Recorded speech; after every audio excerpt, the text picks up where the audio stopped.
All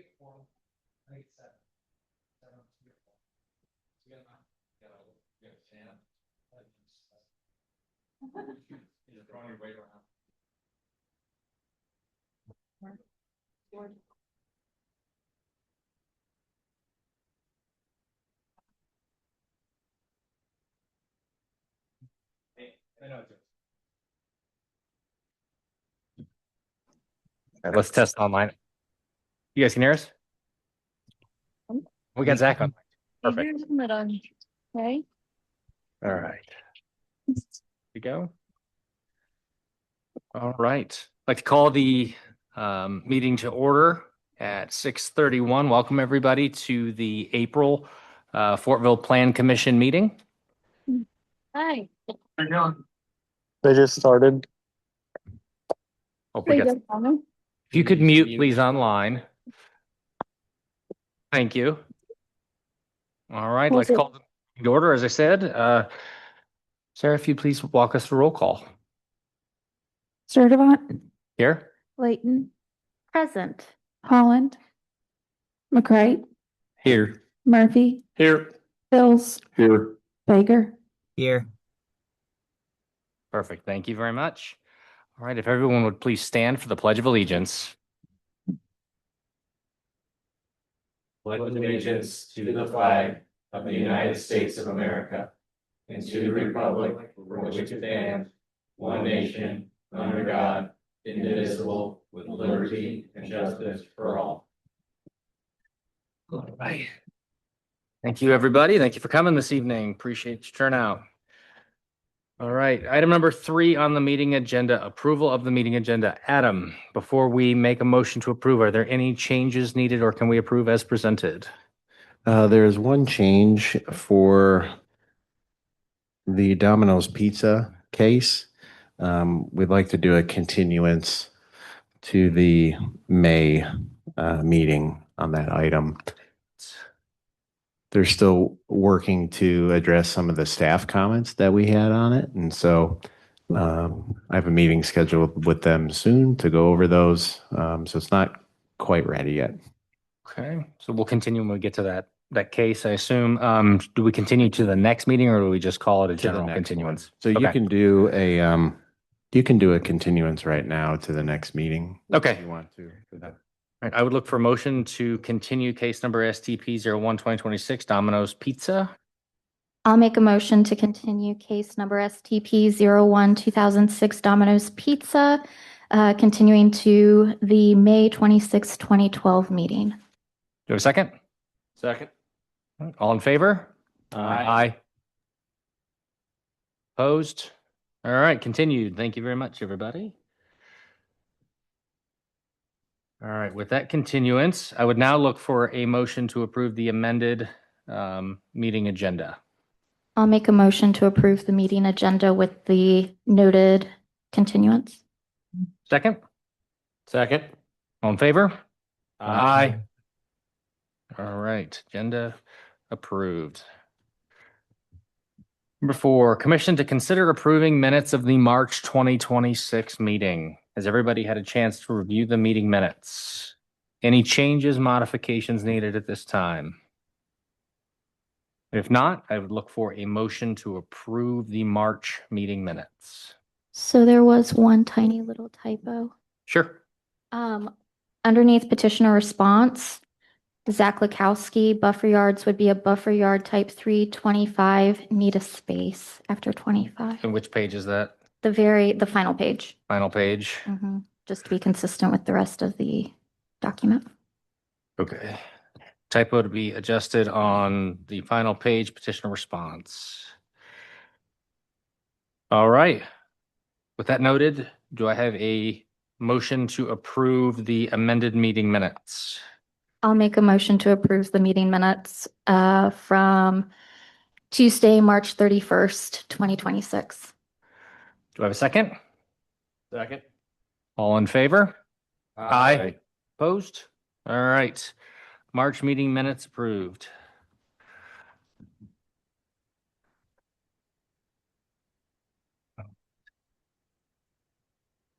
All right, now we move to the public hearing section of our meeting this evening. We have two cases now before us this evening. The first case, case number RZ01 2026, Lakefield PUD, ordinance number 2026 3C. Commission to consider a rezone of approximately 148.32 acres from Hancock County Industrial, IG, to planned unit development with associated development standards near the southeast corner of County Road 1000 North and County Road 400 West. Note of the total acreage, approximately 56.69 acres. The direct property is pending annexation into town limits. So with that, Adam, if you would please walk us through the staff presentation, we'd appreciate it. Sure. For the record, I'm Adam Zaklikowski, the Planning and Building Director for the town of Fortville. So the applicant on this case for a rezone to PUD is Beezer Homes. There's three current owners on the property, RDJ Petty, CA Petty, and Durack Farms. And I know, just as a side note, the Duracks, I believe it's been in their family since the 1800s. So a lot of history on the property. And the property is located at the southeast corner of 1000 North and 400 West, also known as 96th Street and Cynthia Ann Road. And as Nathan had mentioned, the current zoning is actually industrial, IG. It's in Hancock County, and they're seeking this rezone. The Petty properties, that annexation has been finalized. The Durack property, that annexation has been submitted and that's pending. So obviously, if in the event the rezone is ultimately successful, it would not take full effect until the annexation takes effect. But in the interest of efficiency and time, we're trying to move things along concurrently. So the property is about 148 acres. And they're looking to do a maximum of 630 units per the PUD. So there would be a maximum of 322 single-family lots that Beezer would develop. There would be an additional 288 multifamily units, and that would probably be done by a future developer to be determined. And then 20 townhomes on top of that that would be developed by either Beezer or by a future developer. There's also this is really a mixed use project. There's a retail component that's planned, maximum 19,200 square feet, right at the corner of 1000 North and 400 West. And then in terms of the comprehensive plan, the town's comprehensive plan shows the site as suitable for suburban residential, suburban commercial, and suburban multifamily. So we'll dig into that a little bit deeper here momentarily. So if you take a look at the current zoning map, you can see that the areas that are striped means that the zoning has been unassigned in Fortville when we annexed it. And so for the Petty property, it was IG in the county, and it's basically pending a zoning district. And then Durack is still technically IG in the county.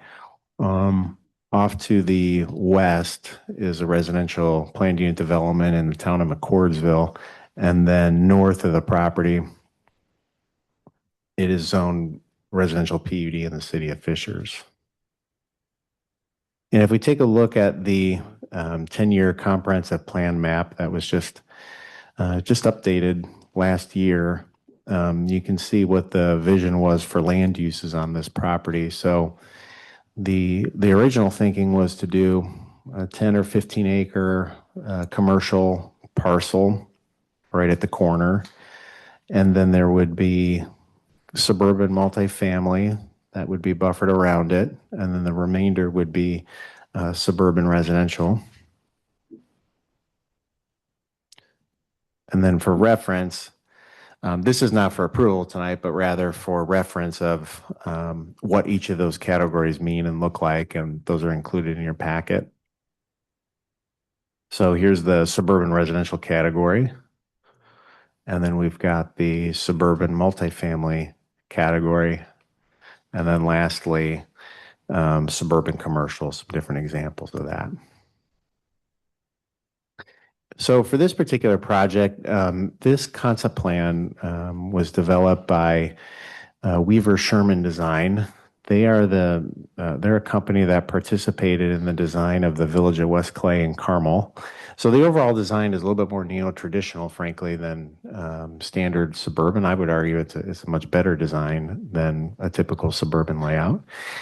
We did have quite a bit of a collaboration between the designer, the developer, and myself to try to come up with a unique layout, one that can balance all of these different uses and does have a sense of neighborhood, sense of community, as opposed to being just a generic suburban subdivision. So as you can see, there's that mixed use component that's up near the arterials. It's really a neo-traditional street layout, land plan. It's pretty intuitive on how to navigate through the community. No cul-de-sacs, lots of pocket parks for good view sheds and to help foster that sense of community.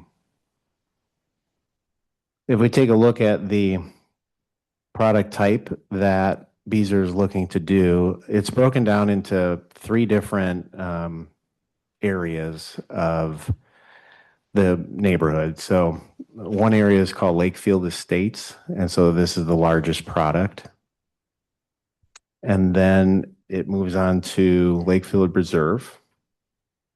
Hold on one second, I just got to adjust something on the AV. Okay, so these are generally the single story product, age targeted product. And then it moves on to the Lakefield Landing product. This is probably the most affordable product in the neighborhood.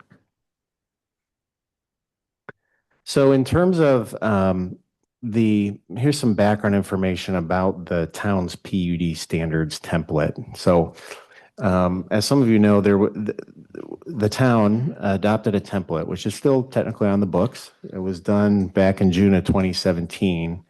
And the whole point of that was at the time, at really the beginning of a lot of Fortville's growth, we knew that there were going to be developments that wanted to do planned unit developments so they could really set their own development standards that might be different from the zoning ordinance and the subdivision control ordinance. So the idea was, what's our template? What are some of the policies and development standards that we'd like to see? And it also says, and this is important, it says that alternatives to these standards may be considered by the Fortville Town Council and of course the Plan Commission, but in no way should the resulting development be of a lesser quality than intended herein. So all of the projects that have been approved since then have had deviations from the template, whether that's Park Creek, whether that's Northwest Fortville, Mount Vernon North, Byers Estates, Vernon Woods, they've all had changes from the template. So as a side note, I do think it's probably worth revisiting that template. I mean, we're coming up on 9 years old. Market trends have changed a little bit. I think we've gotten more savvy as a community in terms of the type of development that we'd like to see. That's a good quality development, still in line with market standards. So just for future reference, I think we probably should take a look at that and revisit that. But as it pertains to this particular project, I'm not going to go through every standard. It might be kind of boring, but in the interest of time. But I would say first, overall, that the project, a lot of these standards are based on the Iron Brook PUD that was most recently done a few months ago. So really with each PUD that comes in, we'll just keep building upon that and tweaking it based on what the developer's looking to accomplish, and most importantly for us, what the community is looking to accomplish. So we do give a comparison between the proposed standard and the PUD template standard, but I would still say to take that with a grain of salt somewhat, in that the template was always meant to be kind of a guidepost, but not cast in stone. So For some of the particular development standards that are worthwhile in discussing for this community is density would be at 2 dwelling units per acre. The minimum lot width, and this is the main reason that folks will do PUDs is because they can get, frankly, a narrower lot width than otherwise allowed under our zoning ordinance. So the minimum lot width with the estates area is 62 feet, pretty comparable to some of our other recent subdivisions. The reserve product would be a 50-foot wide lot, and then the landing lot size is 40 feet. That is pretty narrow, but there is a specialized type of product for that. Lot depth is a little bit deeper than we typically find. It's at a minimum of 125. Impervious surface ranges from 50 to 60%. We've got some standards on minimum home size. Let's see. Street width, 29 feet back of curb to back of curb. It's within a 55-foot local street right-of-way. For sidewalks and paths, they'll be doing the 5-foot sidewalks throughout the neighborhood. They have an internal trail system, and then they'll have 8-foot wide paths along 1,000 North and 400 West. Let's see, chairback curbs, no cul-de-sacs. Exterior materials, no vinyl. They would be doing fiber cement siding, and all the dwellings would need to have some stone or brick. Freeze boards required along the soffits, which is an extra architectural standard. And then a 2-foot masonry wainscot around entire perimeter for corner lots and for lots abutting, for corner lots and lots abutting common area. So that was a little bit of an evolution of a higher standard than what we've done in some recent communities.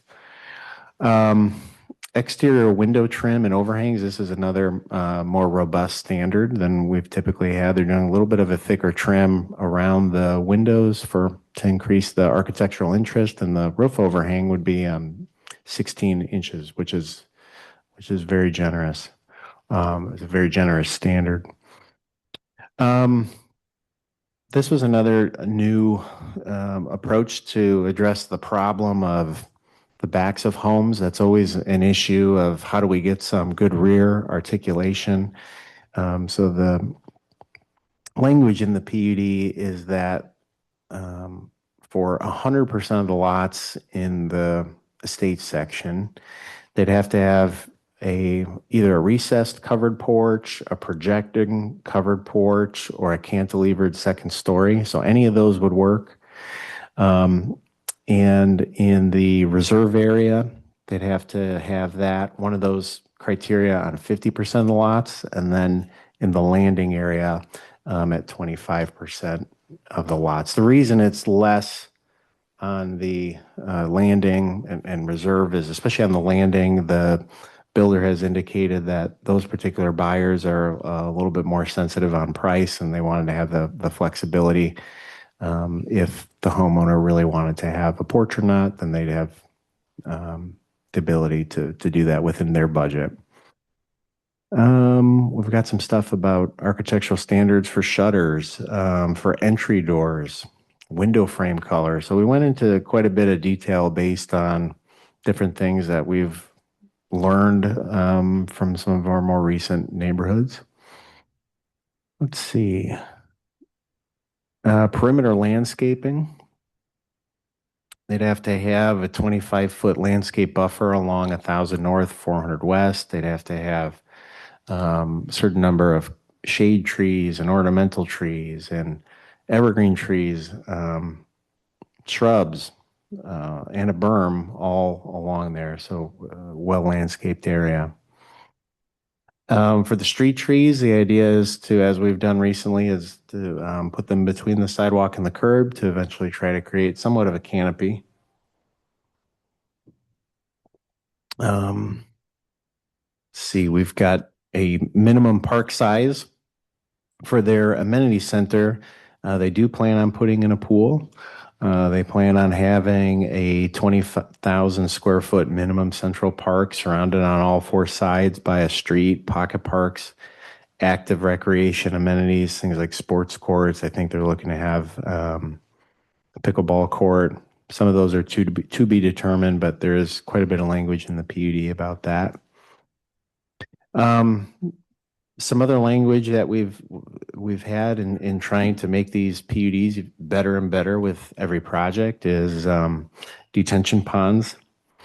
We're trying to we put language in there saying that they're designed to appear as a natural waterway containing harmonious landscaping within a park-like setting and shall be designed by a registered landscape architect in addition to a professional engineer. So the idea there is to really try to pay more attention to the aesthetics of the necessary detention pond. And as you can see on this property, it is very large.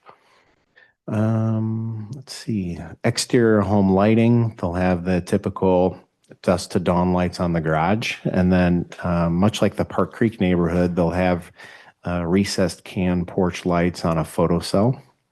So that'll hopefully create a nice warm amount of light and a good aesthetically pleasing environment. There are a few other items that have been put into this PUD for the benefit of the town and the current residents and future residents.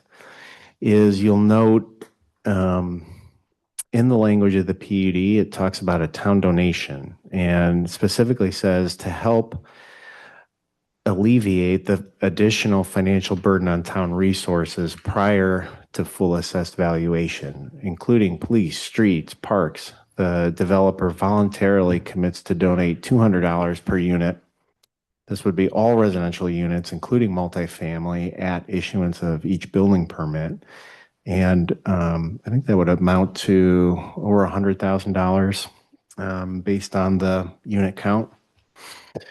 In the event, the language does clarify that in the event the town adopts impact fees applicable to the development after the date of this agreement, in whether it's parks or roads, the amounts paid pursuant to this provision shall be credited against such impact fees. That seemed like a fair language. Secondly, something that the police department has been requesting, and rightfully so, is our flock cameras. And to aid in public safety, the developer shall install a flock camera at each entrance to the project. Yearly subscription fees shall be paid for by the homeowners apartment associations. And then lastly, snow removal is somewhat of a new topic. Certainly as our town grows, we're seeing more and more pressure on our ability to provide snow removal service. So this language says that the HOA shall be responsible for snow removal within the development. And notwithstanding that, the town does reserve the right, but not the obligation, to assume responsibility for snow removal at our discretion. So the developer was agreeable to that language.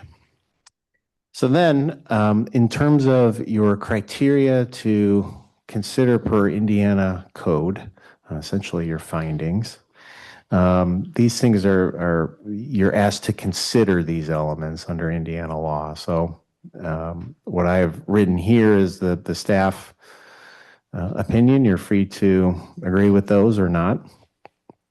But the first one is it consistent with the comprehensive plan? I would say yes. In fact, when the comprehensive plan was put together, I think we might have been in loose discussions on a project of some sort here. So because our comprehensive plan is current, I think it meets and exceeds what was shown in the comp plan for this area. Second one, is it consistent with current conditions and the character of current structures? I'd say no, technically no. The property is currently undeveloped farmland, but the new proposed housing would be consistent with the new zoning, of course. Third one is it consistent with the most desirable use of the land? I'd say yes. Again, much of that goes back to the comprehensive plan, but Additionally, you'll notice on this particular project that one of the challenges has been the amount of stormwater that needs to be detained on site. It's massive. And so, in my view, they've done an excellent job of integrating that necessary feature into the open space of the overall neighborhood. So that really plays into it as well as has the land been designed in such a way that you're getting the most desirable outcome? I would say yes. Fourth item is it consistent with conservation of property values? I would say yes. The stringent development standards that are established in the PUD will help to ensure high property values, both within the neighborhood and within the surrounding area. And then lastly, is it consistent with responsible growth and development? I would say yes. It is near existing subdivisions in McCordsville and Fishers, and it's of high quality. And, our hope here is that, frankly, it's an even better neighborhood than what are in our neighboring communities. In terms of remonstrance on this project, at this moment, I'm not aware of any remonstrance. We haven't received any letters or emails. Certainly, there could be folks in the crowd that we may hear from that have questions or objections. In terms of council comments at the first reading back in March, overall, they seem supportive of the project. So in terms of a staff recommendation, my recommendation would be that you provide a favorable recommendation on this item to the Fortville Town Council. And then the next step, and this is, the timeline is always tentative, is subject to change, but at this point, the Fortville Town Council would review it for second reading. And if they're inclined to adopt it, to approve it, that would be as early as Monday, May 4th at 6:30 p.m. at the council meeting. So it'll be their decision, and obviously they'll take your recommendation to heart as they always do. So with that, if you have any questions, I'd be more than happy to address them. The developer, the home builder from Beazer is here, as well as their legal counsel. Thank you. Thank you, Adam. Before we get to project-specific questions, I want to touch back on, Adam, you did mention it, thank you. We had a minute to chat beforehand. One thing I would like that I thought the presentation today highlighted that I'd like for the commission to consider, and then I don't know ultimately if the body is the town council that would be responsible, but I do believe that an update to the PUD template is sorely needed. When we look back in every neighborhood that we've approved, going back to the 2017 template has had changes.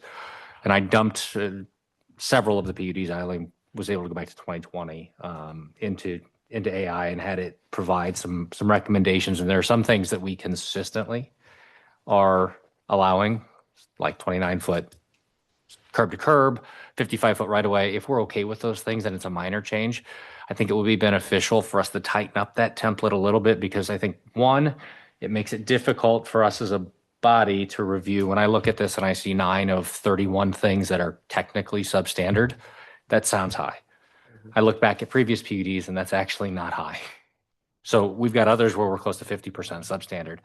So that's difficult. Then it becomes a subjective decision up here.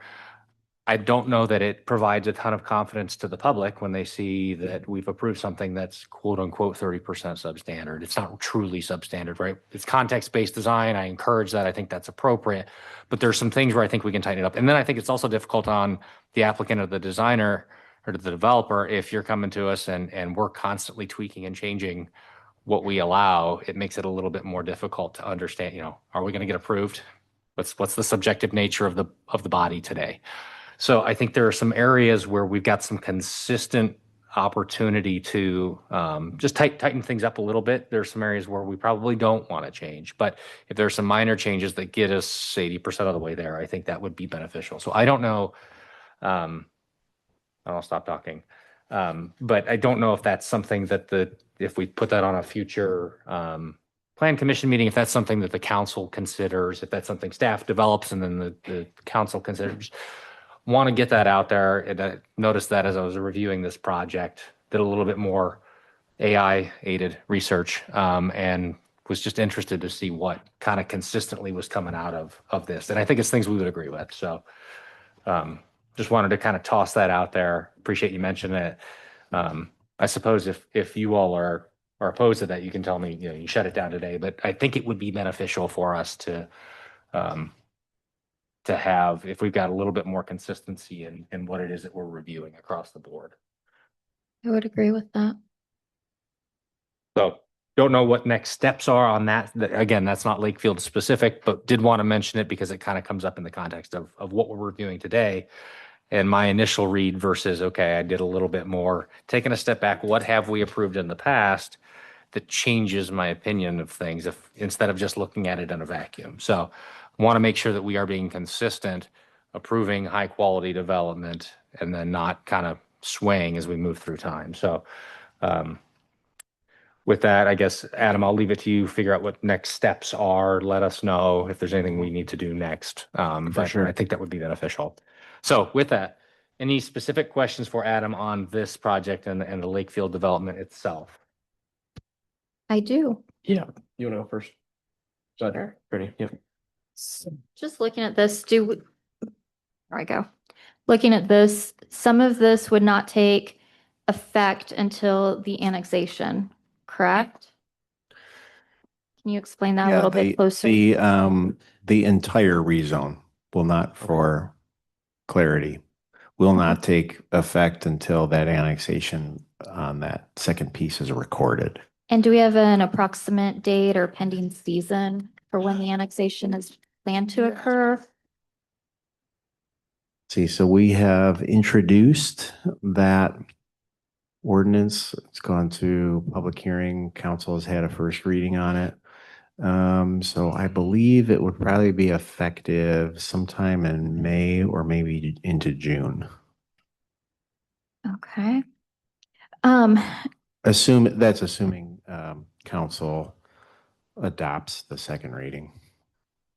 When I just want to clarify some stuff, on the slide entitled Lakefield PUD is like the first slide, where the town's comprehensive plan shows the site as suitable for suburban residential, suburban commercial, and suburban multifamily.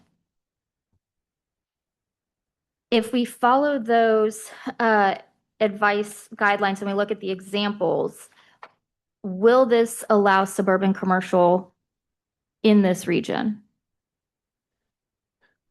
Yes, but it would be I would argue, a smaller amount than what was originally envisioned.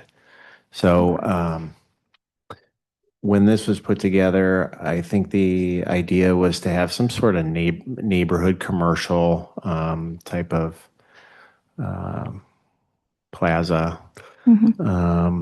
Again, 10 to 15 acres. Here, the amount of commercial is lower. It's only about 19,000 square feet. Okay. So you should be able to have a few different restaurants or retail or commercial service establishments there. Okay.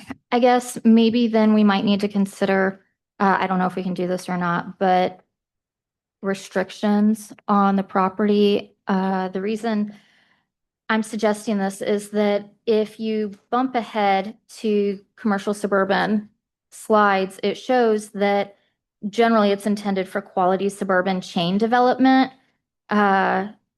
Gives examples of Target, Walmart, Kroger, and then smaller restaurants such as Culver's or Chick-fil-A sort of thing. But my concern is that if we open Pandora's box and something falls through, the developer decides not to move forward, future developer decides to change things, that we could end up opening the door for big box chains in that area. There is Adam, am I correct in understanding there's a maximum amount of retail allowable in the entire PUD at 19,200 square feet? Correct. Okay.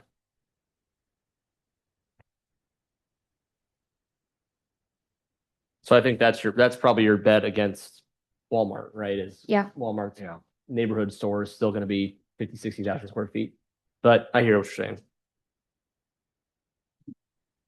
Let's see. To clarify, this developer does want to include a pool and recreational facilities, sports courts. Correct. Okay. I know that's something that everybody wants to know when we have a new planned unit development come in is what amenities are going to And, be you know, there. from a staff and a planning perspective, I would say too, um, especially given the number of units in the overall subdivision, I mean, to have essentially 630 units, that they absolutely should have Yeah. a recreation Okay. center. And then final question at this time for you. For the public's benefit, can you please clarify what flock cameras are and exactly what they monitor? Are we looking at like cameras that record comings and goings of vehicles? Is it security for the neighborhood? Sure. So, my understanding is that the flock cameras captures in and out activity via license plate readers. And so that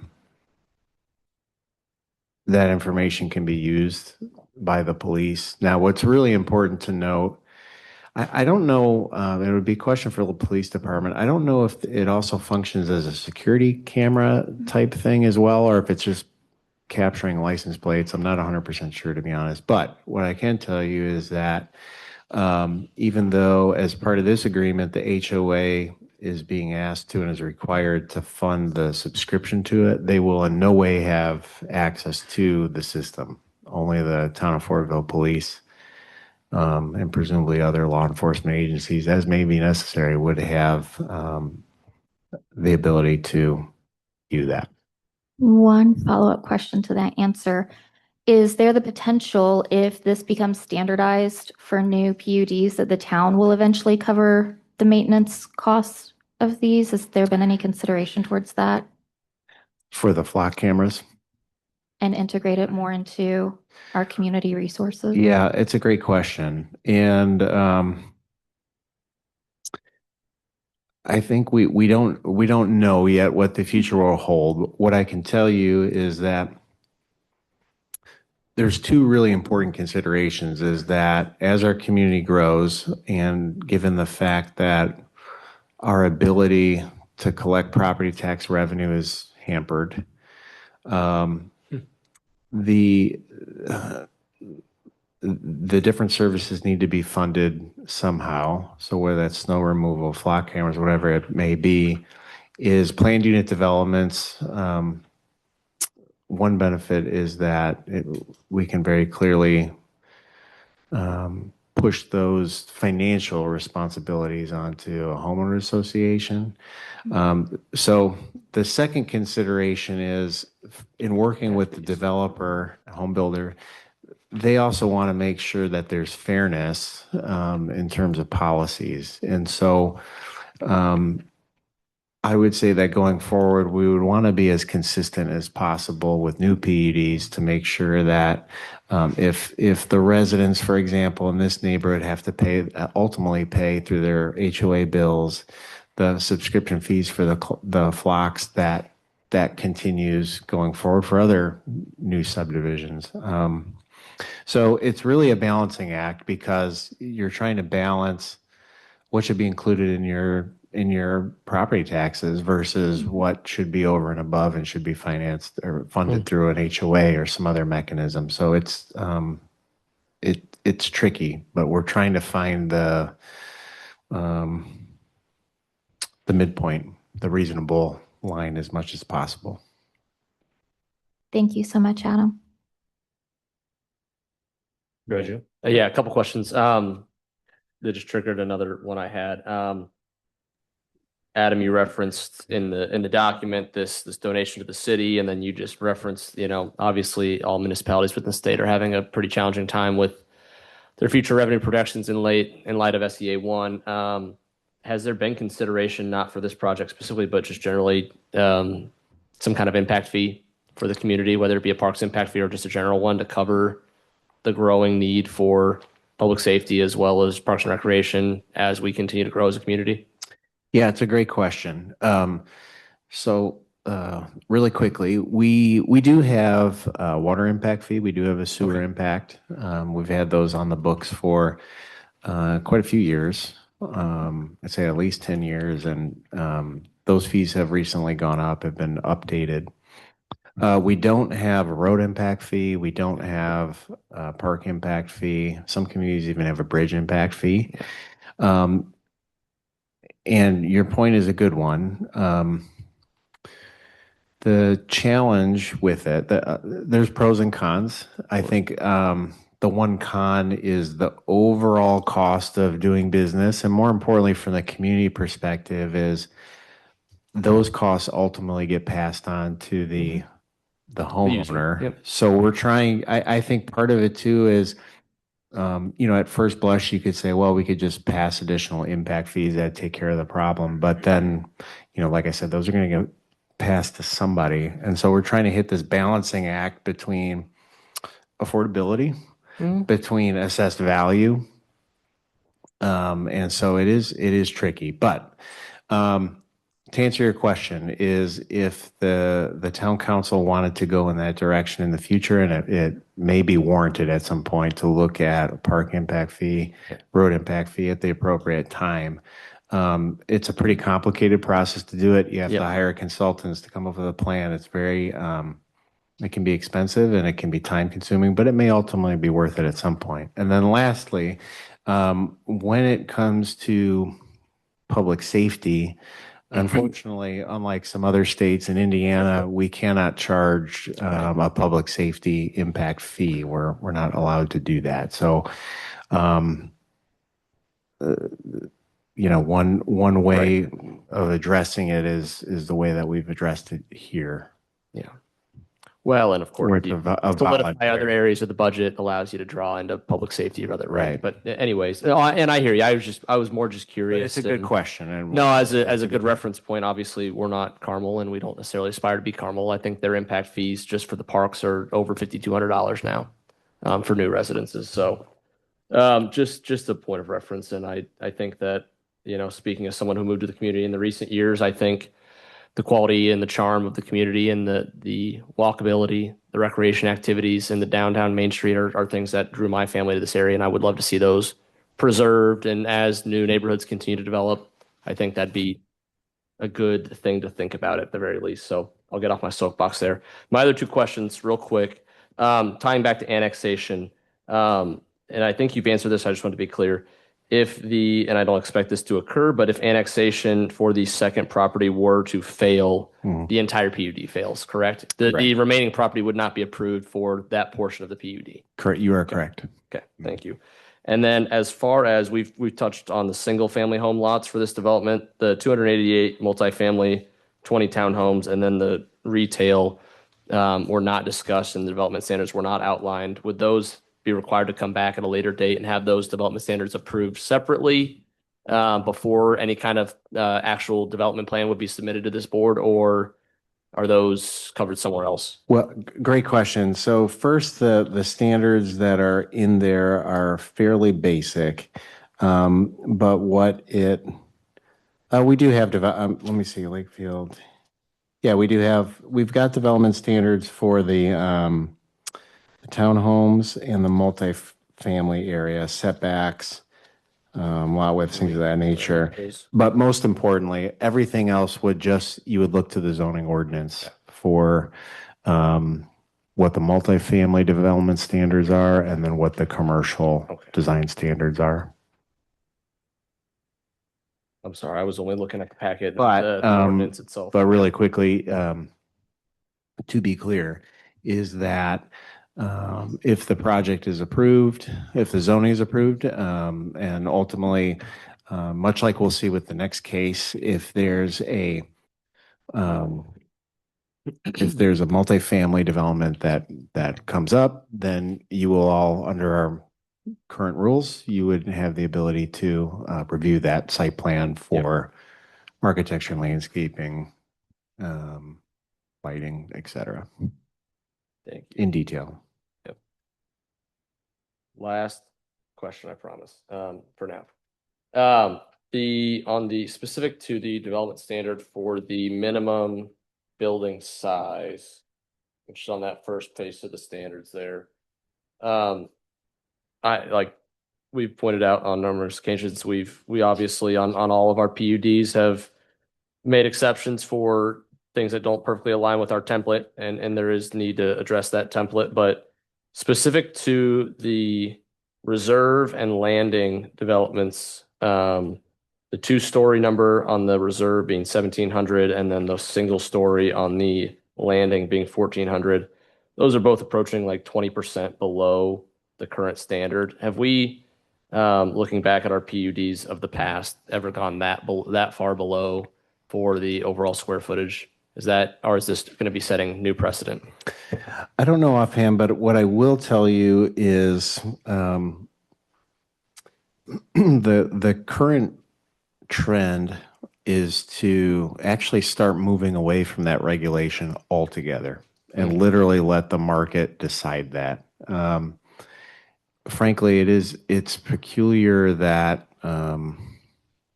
that we regulate. It's not peculiar. A lot of communities do it in Indiana in terms of regulating the square footage of a house.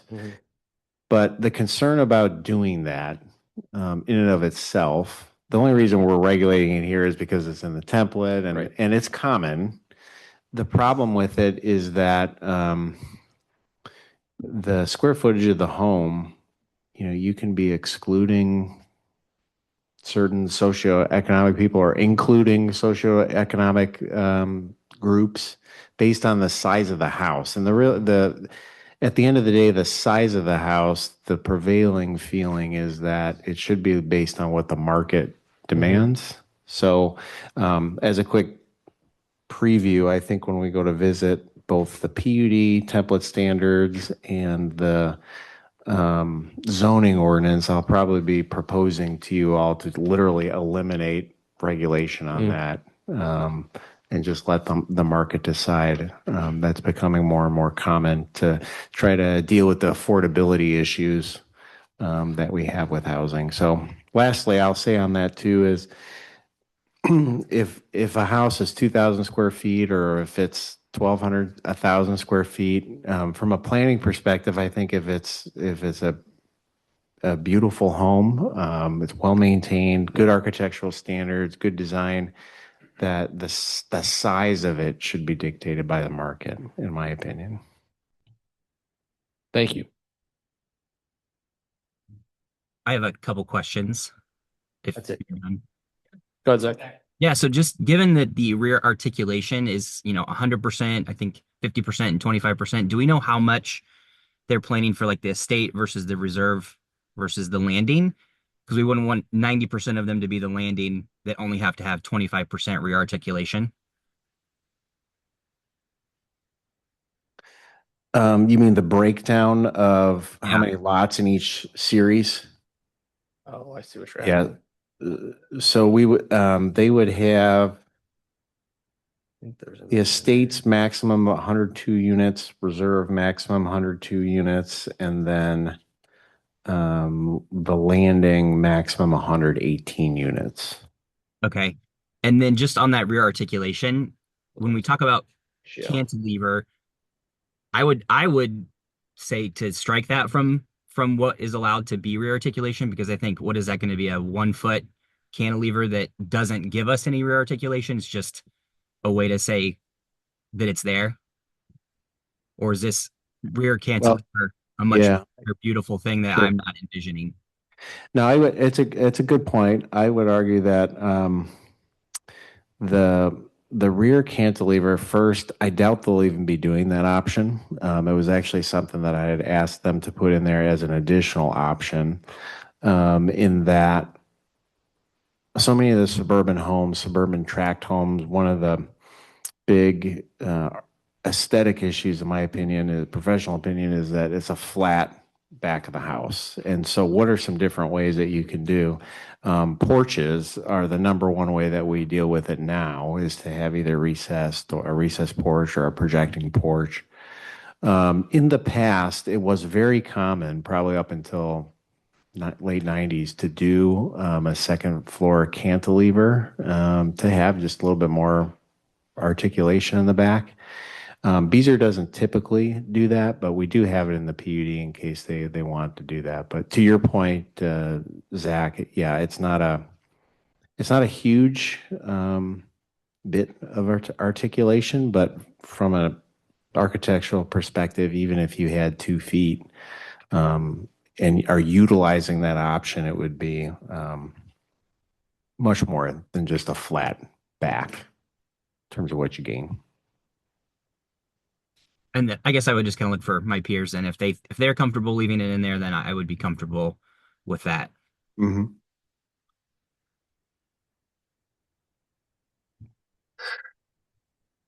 And then I'll go to the next thing, and maybe we can come back to that. I'm pretty uncomfortable with the lot size. Getting down to 40 feet, I know that they want to have some, a more affordable option for people, but I think, they can have an affordable option on a 50-foot lot, not a 40-foot lot. I, I think some of the things so in the neighborhood that I'm in, we just have had 2 people move out because they couldn't get the size of home they wanted and a third car garage. And so then they were forced to move to another community because the lot sizes were just not big enough to do the house that they needed plus a third car. And then kind of just on that, are we able to put anything in about how many third car garages have to be in? Because it seems like most of the time that's going to be more of a starter home if it's just a 2 car versus then, someone's next house, maybe it's a basement and a third car. So are we setting ourselves up to have, long-term families moving in that are going to stay in our community for the next 20 years or 30 years? Or are they going to have to get another house in 5 years because the lot sizes are so small they couldn't build the house that they really wanted to build? So is there anything we can do to make sure that we have enough third car garages in our communities? Is that a question for me, Zach, or the rest of the board, or? Yeah, for you, Adam. Okay. Well, it's a good question. I think the builder might be better able to answer that since it deals with market realities. But from a planning perspective, I would say that the fact that there's these 3 different areas that have different sizes of homes, different configurations, the hope would be that if you have a more affordable unit that you start out with in the landing, and your family grows or your needs grow for space, that and you really enjoy the neighborhood, that you could move to the estate series at some point. So I think lastly, from a planning perspective, that is a nice benefit of doing PUDs with larger amounts of units, is that there is more diversity of product type than in some other subdivisions. But I don't know if we have a requirement on the third car garage in this community the way we did with Ironbrook. I remember I had one. And you mentioned it's about a third of each lot size, right? So we do have a decent spread across the 40, 50, 60-foot lot. Roughly what you said, I think, like 102, 102, 118, something like that. Mm. So I do want to follow up, Zach. Are you finished? I don't want to cut you off. Yeah, thanks. So I want to follow up on your comment about the 40-foot lot, Adam. I guess I want a little bit of input. When I look at the 40-foot lot, it feels tight, particularly paired with a 5-foot side setback. I think about the in-town, kind of the traditional town lot was about 44 feet, and a lot of those are alley load. And correct me if I'm wrong, but we've got a 6-foot side setback for there, right? So are we essentially saying a third of the lots in town should this have been, we're essentially going substandard for a third of the lots compared to what's even required in the heart of town. I think about, what comes before the BZA, and if we're saying we're going to give 100 to 115 exceptions, variances to what is the zone. I understand we're setting that now, but that just feels very tight. So I wanted your perspective on those two things combined with it also not being rear load, that it feels like, are we Sure. postage stamp? Yeah, it's a good question. Development there. From a planning and architecture perspective, what I would say is that yes, it is a small lot for a suburban type of lot. The reason that and you're free to disagree, but the reason that I'm comfortable with this product type on that lot is, again, first to address the affordability question that's been coming up a lot lately. Also, in terms of maintenance, there is less of an area to maintain. But in my view, I think the fact that all of the garages would have the separate bays does add a lot more architectural interest than if it was your standard blank two-car garage, attached two-car garage with two bays together. But certainly I will leave that decision up to you all. Okay. Just to add some further clarity, and I think I'm making this out right, but in the actual drawing that we've received, it looks like of the 322 total units, 115 or thereabouts of those units would be 40-foot wide lots. Okay. So just over a third. And this says, even though in the estates, there is a minimum lot width of 62, at least in that data table there, it does not say that. It says the remainder will all be 50-foot lots. So, I mean, I guess Clarification there would be helpful too. I guess my question or something for the group to contemplate is, would we be comfortable with the town reducing side setbacks to 5 feet through the new traditional kind of regular part of town? Because that's essentially what we are approving here, because those are 44-foot lots. Those are actually wider than the 40-foot lot.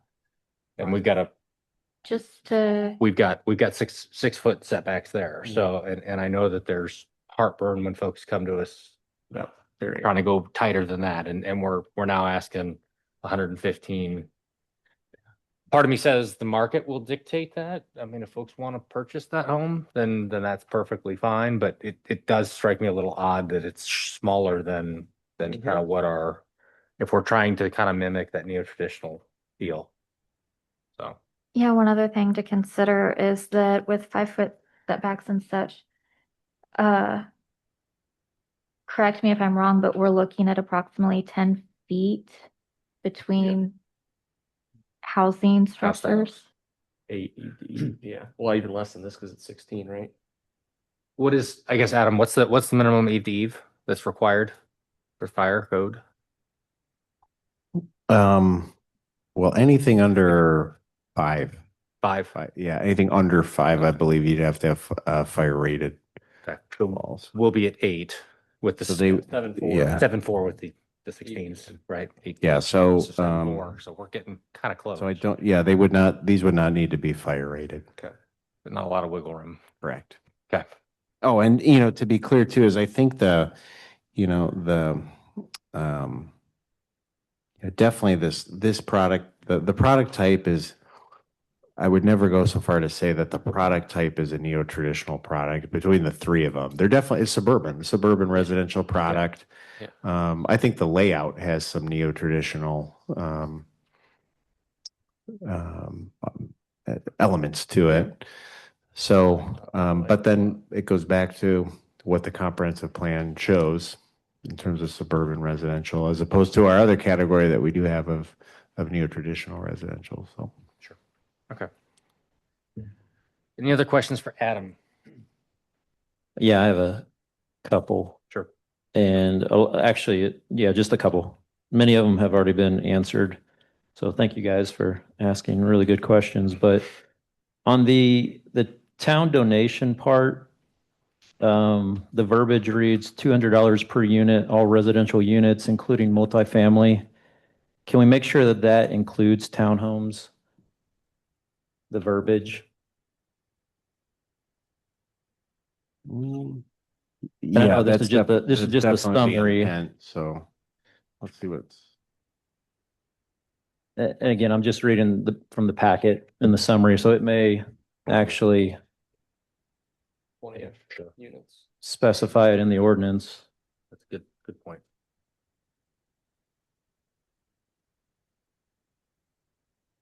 So when it says all residential units, I would, In the language in the ordinance is all residential units, comma, including multifamily. We can put including townhomes too, if you want to make that. just because it's specified on the concept plan as being multifamily, single family and townhomes. We've seen the the renderings of the single family units, the townhomes and the multifamily. And again, I know we're just approving the rezone this evening, but are there renderings of the potential retail spaces? No, not at this time. Okay. The sidewalk along 96th Street. We continue to talk about the walkability of our town. Is that going to lead to town eventually? Yes, that's the goal. It may take a Just while. parcel by parcel? Yeah. Okay. Mhm. Along those lines, to the east, in the concept plan, there are a couple of streets, and I know the streets aren't named yet, that just basically get cut off. Mhm. I'm trying to picture what's to the east currently. Yeah, to the east is the right property. And I believe the developer is in discussion with the rights. Okay, but it looks like that's already been annexed in. It's Okay. been annexed, yeah. Okay, the rights are here. Okay. Um,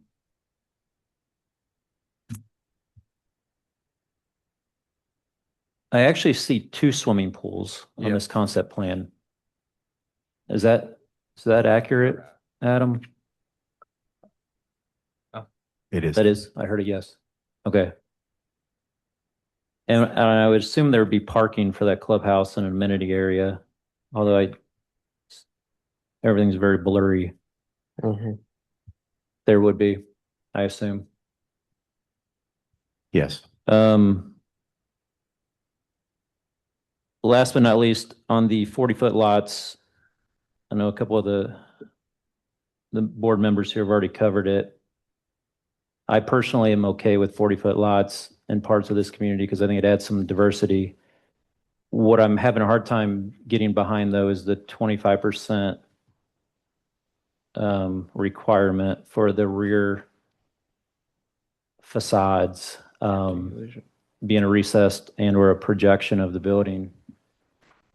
And I guess this may be a question for the builder if Beezer's here this evening, but I'd like to know what they do on those homes in lieu of a rear porch.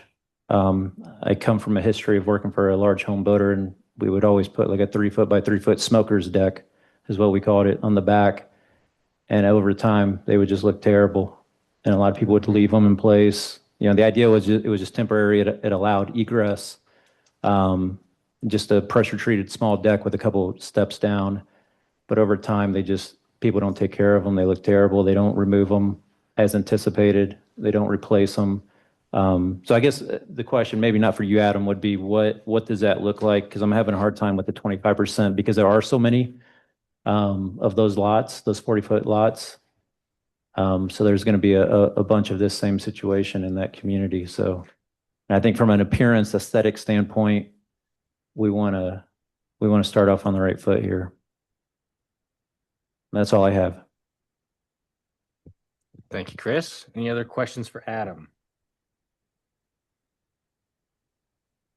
Okay, we will move forward with the rest of the public hearing. The way this will be structured, we will have time on our agenda for the petitioner to come up to talk more about the case, potentially answer some of the questions, because this has been a very discussion-heavy case already. So I imagine they've got some things to say. Then we'll have time on our agenda for public comment for or against the case. Then we'll have time in the agenda for the petitioner come back up, answer any final questions as well. We'll always have time in our agenda for government official comment before closing the case and making a recommendation. So with that, I would welcome the petitioner. If you could come to the microphone, say and spell your name and how you represent the case. We would appreciate it. Thank you. Thank you. Thank you, Commissioner.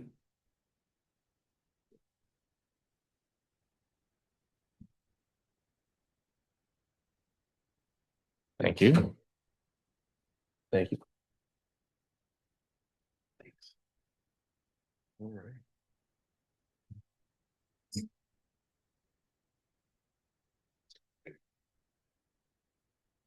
A little bit better clarity on the picture. Yeah. Okay, so yeah, now I'm seeing different numbers. Well, that's a different picture too. So, good evening. My name is Brian Toohey, and I'm a lawyer. My address is 9294 North Meridian. I represent Beazer Homes. Here with me this evening from Beazer Homes is Rob Montgomery and Matt Cunningham. Rob Montgomery is the president of Beazer Homes in this area, and Matt Cunningham's involved in entitlements for Beazer Homes. Thank you for hearing our case. What I don't want to do is take your time and go back over what Adam did such a fine job about, but with your permission, I'll try to address some of the questions that I had or understood and heard from the folks, and maybe identify what I think are some issues that I'm hearing, and then we can figure out a way how to address those issues. To start with, this is kind of an unusual property to me in the sense it's got this now existing industrial zoning on an area that is probably not very prime for industrial development.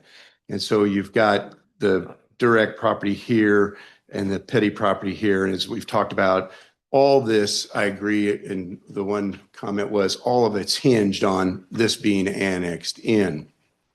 And so we agree with all that. And, oh, good, you got our PowerPoint up. Thank you very much. And so the idea is to take 148 acres here and try to create a comprehensive zoning that would allow for 3 different kinds of residential houses, which I'll touch on those standards in a second, but also combine that with a multifamily for rent development in the corner and a neighborhood retail component where there's about 20,000 square feet is the idea for a neighborhood retail component. I think it's a very valid concern that you don't want a Walmart right next to a neighborhood. But when you think about 19,000 square feet, what that would translate to is you'd have a barber shop, you'd have an insurance agency, you'd have a small coffee shop, you'd have a bakery, because each of those would be 1,500 feet to 2,000 square feet. And so those are the kind of uses that are going to fit in that 19,200 square feet.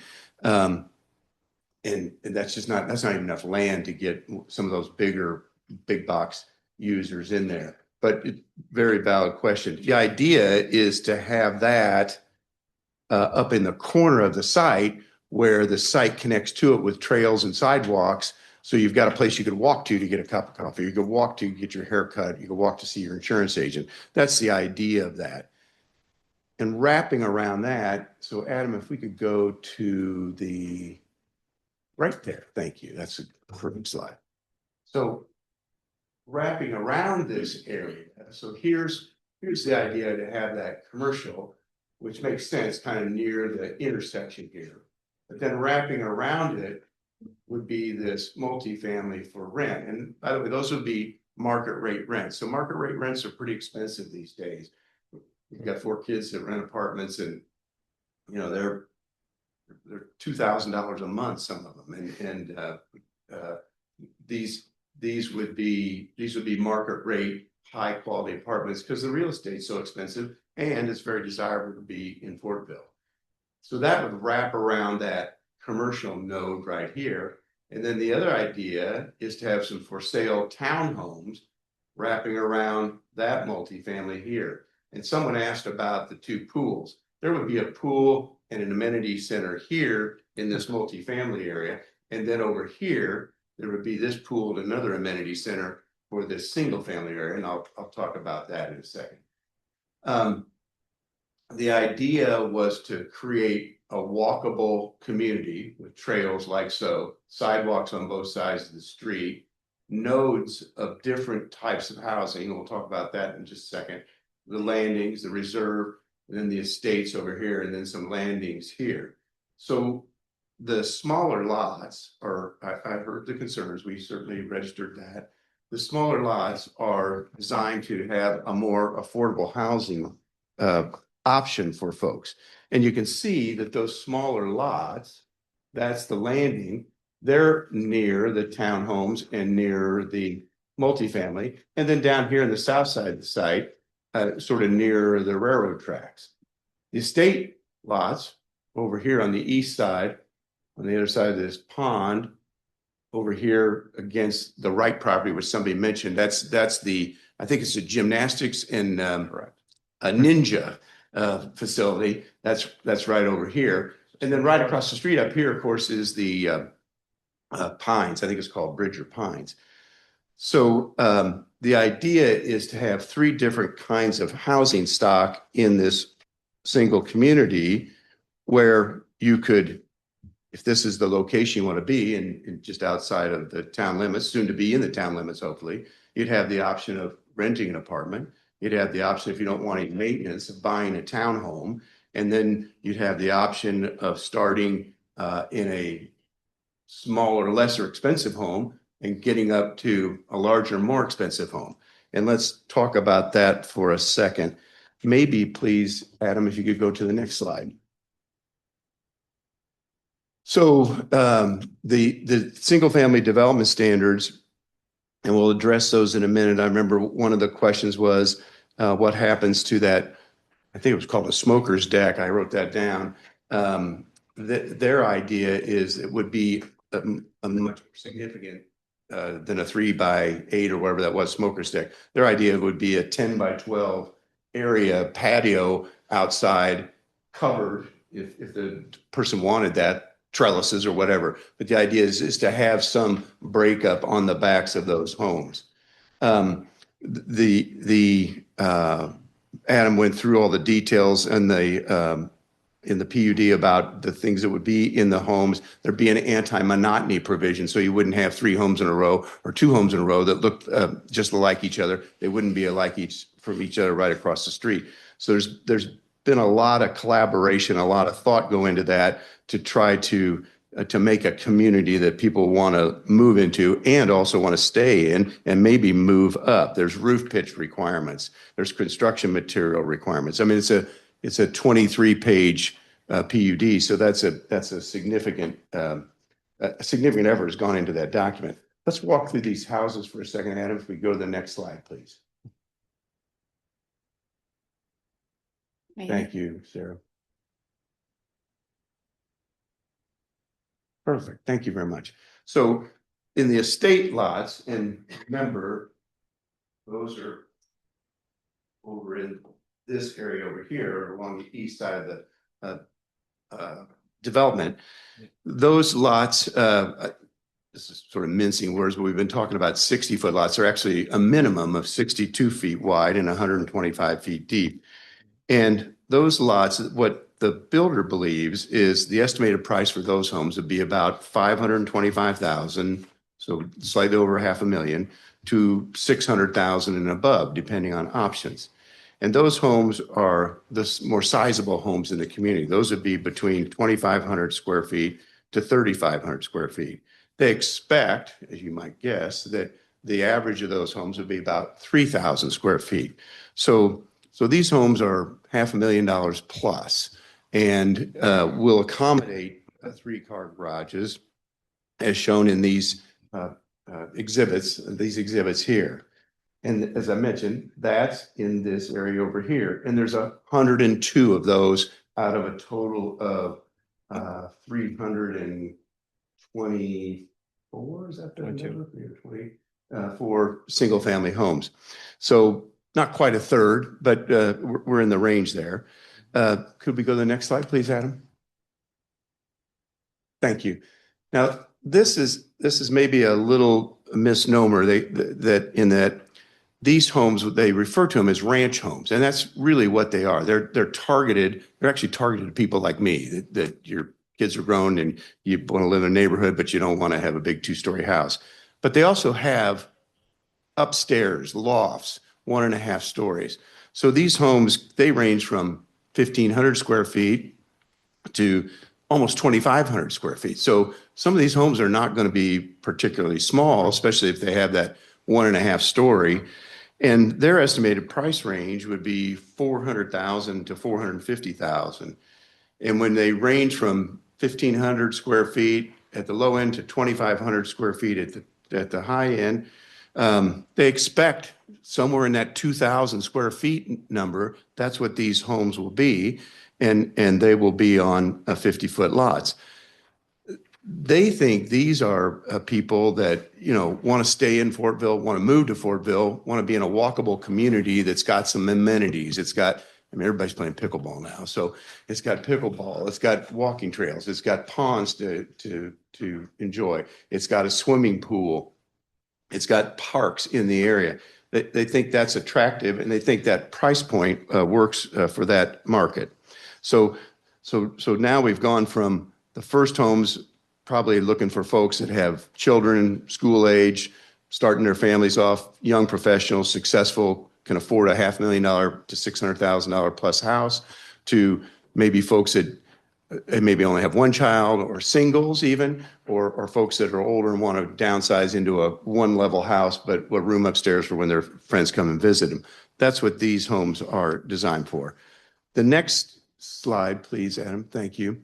Okay, so that's the landing. So, and there's 118 of these, and these are here next to the multifamily, and then down here at the south end of the site, which is frankly probably not the best part of the site. It's sort of closer to that railroad track, but it's certainly developable land.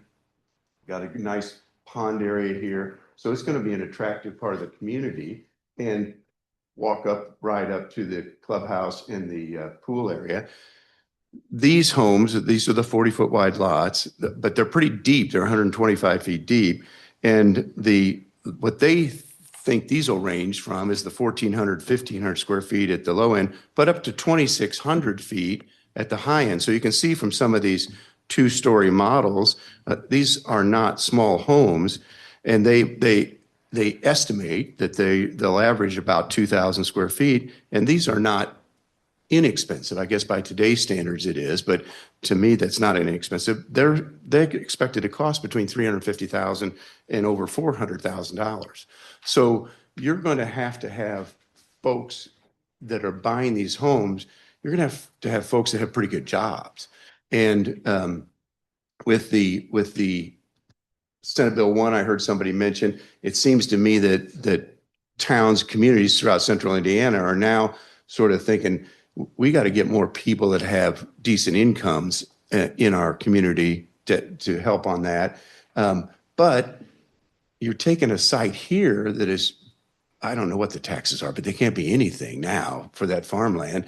And it's got an industrial designation, which is likely not going to ever happen there. And so you're taking that very low assessed land and turning it into a development, if it's approved, that's going to be a very significant increase to the town's tax base. At least that would be our respectful suggestion on that. Let's talk about the amenities just for a second. So there will be, several $100,000 spent on amenities? More than $1 million.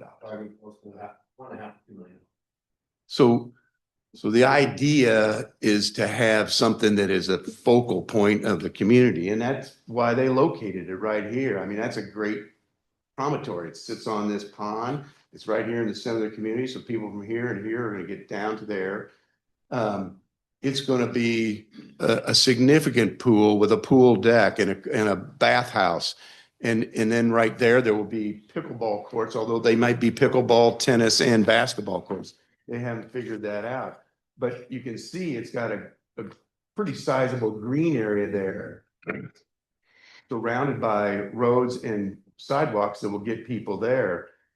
I mean, there could be, and there'll be a playground over here. I mean, maybe there's a fishing deck too, but that's going to be the area which they think will be a very big attraction, in addition to being where it's located, will be quite an attraction for people to buy homes in this community and separate it from other communities. These amenities, they believe, will do that.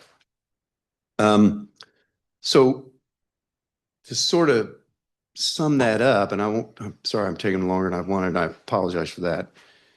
You've got a community where the idea is you could have a home that would be in the $350,000 to $400,000 range, up to homes that might be the $550,000 to $600,000 range. And then in the middle of that, you've got these homes that are designed for people that they're aimed at people that are 55 and older. They're active adults, and they're primarily ranch homes. Pretty diverse set of single family homes in one community.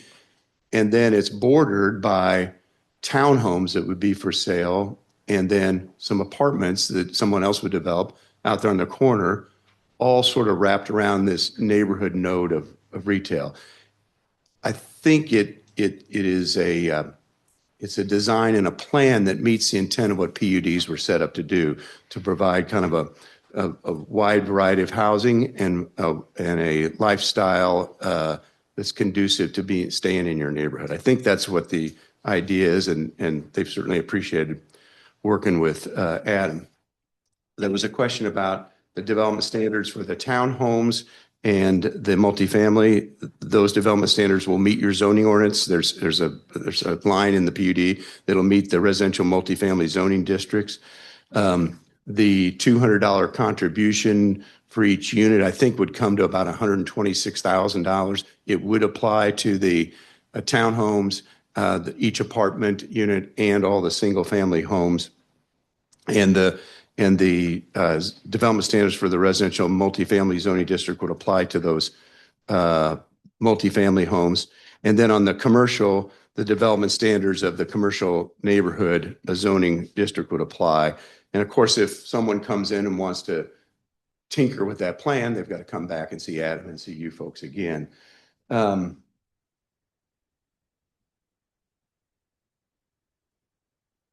I think that what I understand is some concern about 40-foot lots, some concerns about how many 3-car garages might be in the estate area, some concerns about the side yard setback standards, and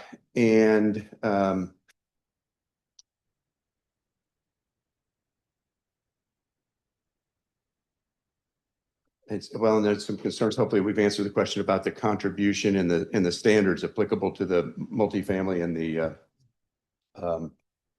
townhomes. I might respectfully suggest that if we could come back in a month or whenever your next plan commission meeting is, and try to figure out some compromise or some different suggestion on lot sizes. Maybe there's some mixture in there. Maybe there's something else we can do on that. Maybe look at some of the lots in that area having a 6-foot setback. And also look at this idea about committing about the garages, see if we can address that, and then firm up some language on what the rear articulation looks like on those 40-foot lots. Would that be worthwhile to the Plan Commission for us to come back and address those questions, or we can try to do it right now? I guess that's a question for the commission.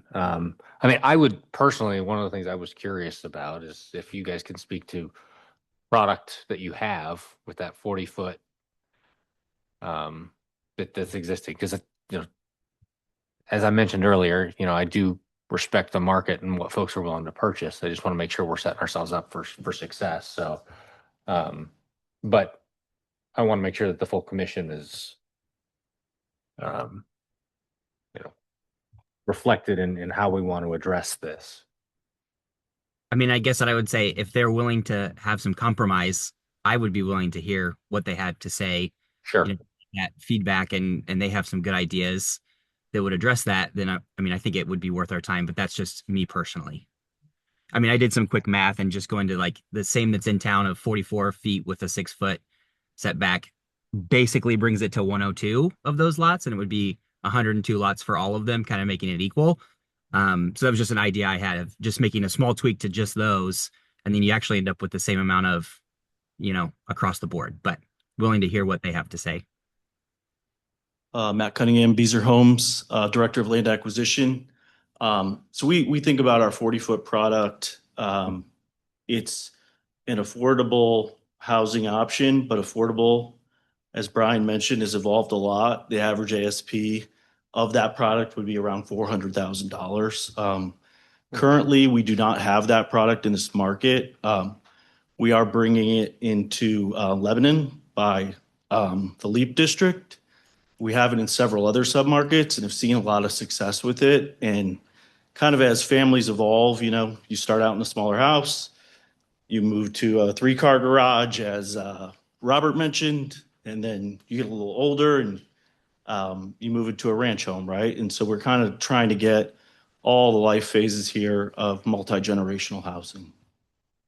You want to? Yeah, Rob Montgomery with Beezer Homes Division President.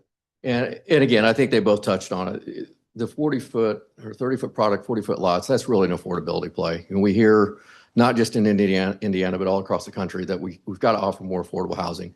With construction costs going up like they have in addition to higher interest rates, it's just been a real challenge for kids. I've got multiple kids now that are at that age, they're low mid 20s, and they're finding it really difficult to purchase. And so now they're going to go be renters. I think most of us can agree once you become a renter, it's really hard to get out of that. So we've got to start offering more affordable housing to kids coming out of college or coming out of school or even high school or going into the trade. So that's kind of our play there. And as I mentioned, I grew up in Fortville, love the town. I love what we've done with the town over the years. And, I can see this community, as you pull in, you got that, off 96th Street here, off 1000. That pond is, 13 plus acres. It's going to be a feature and people will want to live there. So you can certainly see somebody renting, as Brian mentioned, going and living in the 30-foot product, upgrading to, the 62-foot, which by the way, most of those will have 3-car garages. It will be an option for the buyer, but at that price point, most of them will likely select that 3rd car. And some of the product will actually have an integrated 3-car. And then I can see them retiring and staying in the same neighborhood if they choose to. So I think it's going to be unique to what we have in Fortville currently. And, I'm pretty excited about the opportunity to bring it here, having been a resident most of my life. I appreciate that. It strikes me as interesting. I would think the 40-foot lot would be prime for 55 and older, right? The smallest amount of lot that I got to manage. But I understand it's what you're developing. I understand the economics of it don't make, right? Yeah. It's the one story that typically people in my age range, which then you want to be spread out on a single story. Yeah. Well, and good point. if you have families that are just starting, that are in a house like this, right next to people who are already done with children. I live in a neighborhood. I'm sure most of us live in neighborhoods. Maybe it's not exactly the best advertising. My concern is that with noise ordinances and things like that, you're going to get a lot of noise complaints if you have younger people living in these more affordable houses, as well as people who are in their prime. Sure. And I like that. in their prime and are looking for quieter aesthetic life.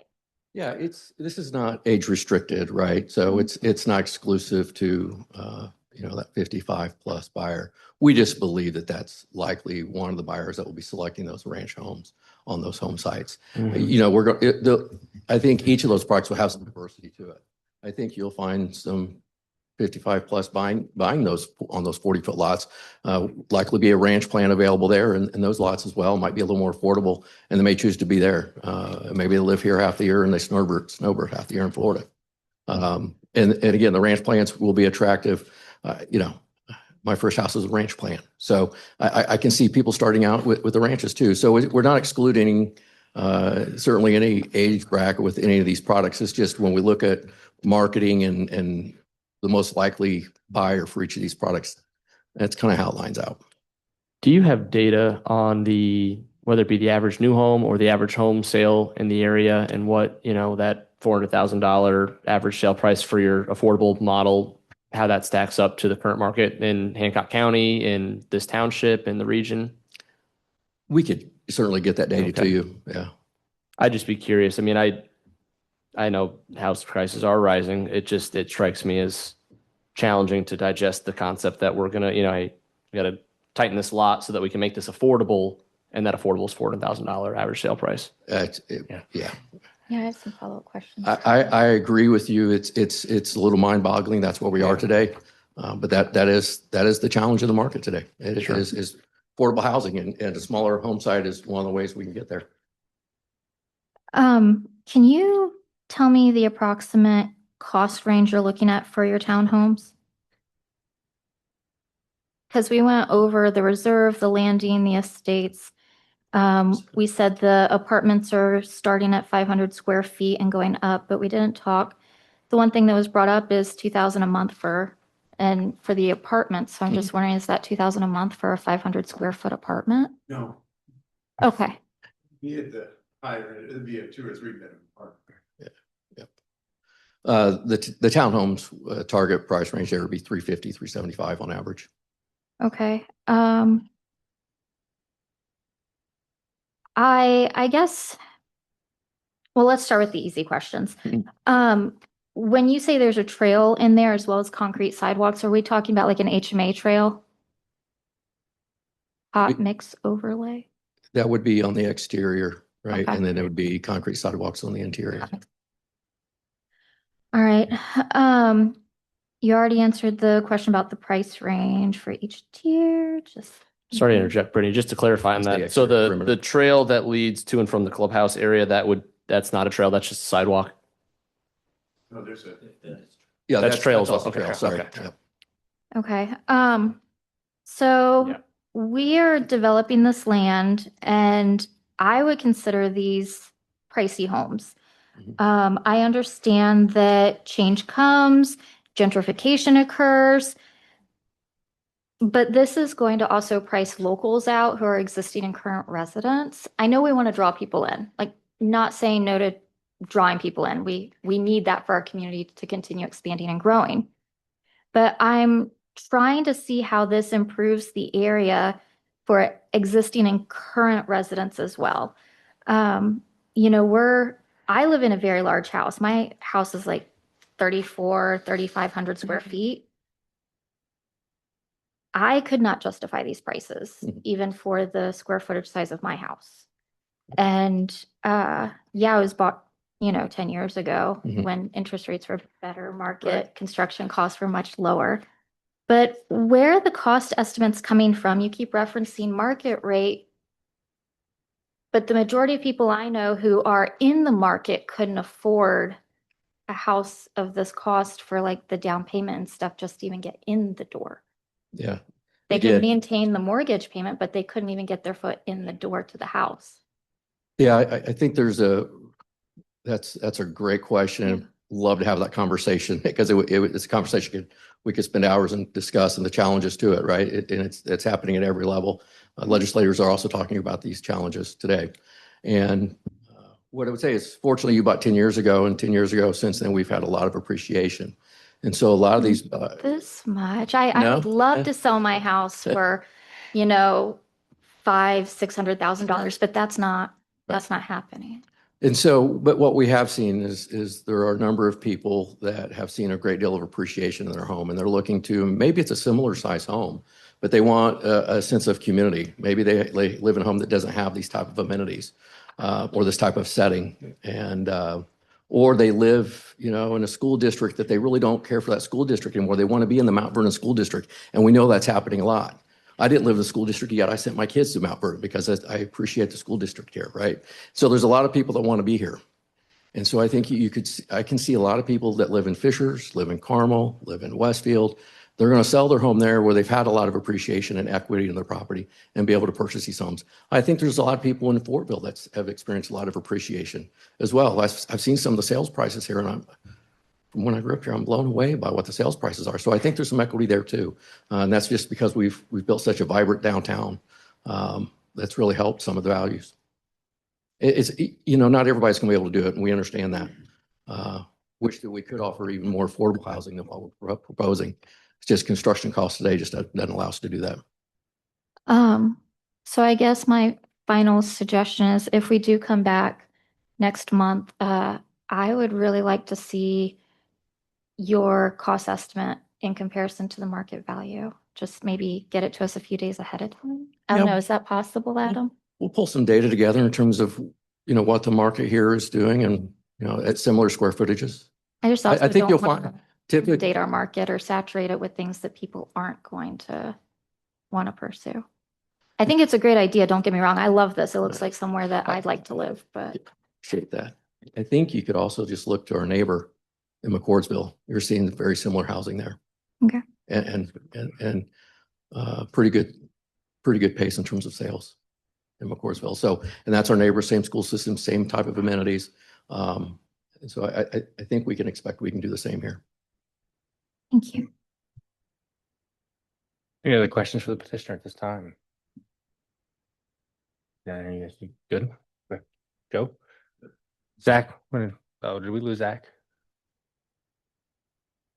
We lost him. That's okay. I just have my internet is going in and out, so I had to turn the video off. That's Oh, why. I want to make sure you were online. So Still here. okay. Yeah. Okay. Okay. Thank you guys. I appreciate you taking our comments this evening. We'll have time for you guys to come back up after public comment. Perfect. Thank you. Thank you.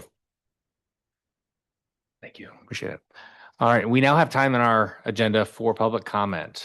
Anybody who would like to speak on this case for or against may do so. Either come to the microphone up front, say and spell your name and your address, or unmute yourself off of online on Zoom, excuse me, and do the same. Anybody?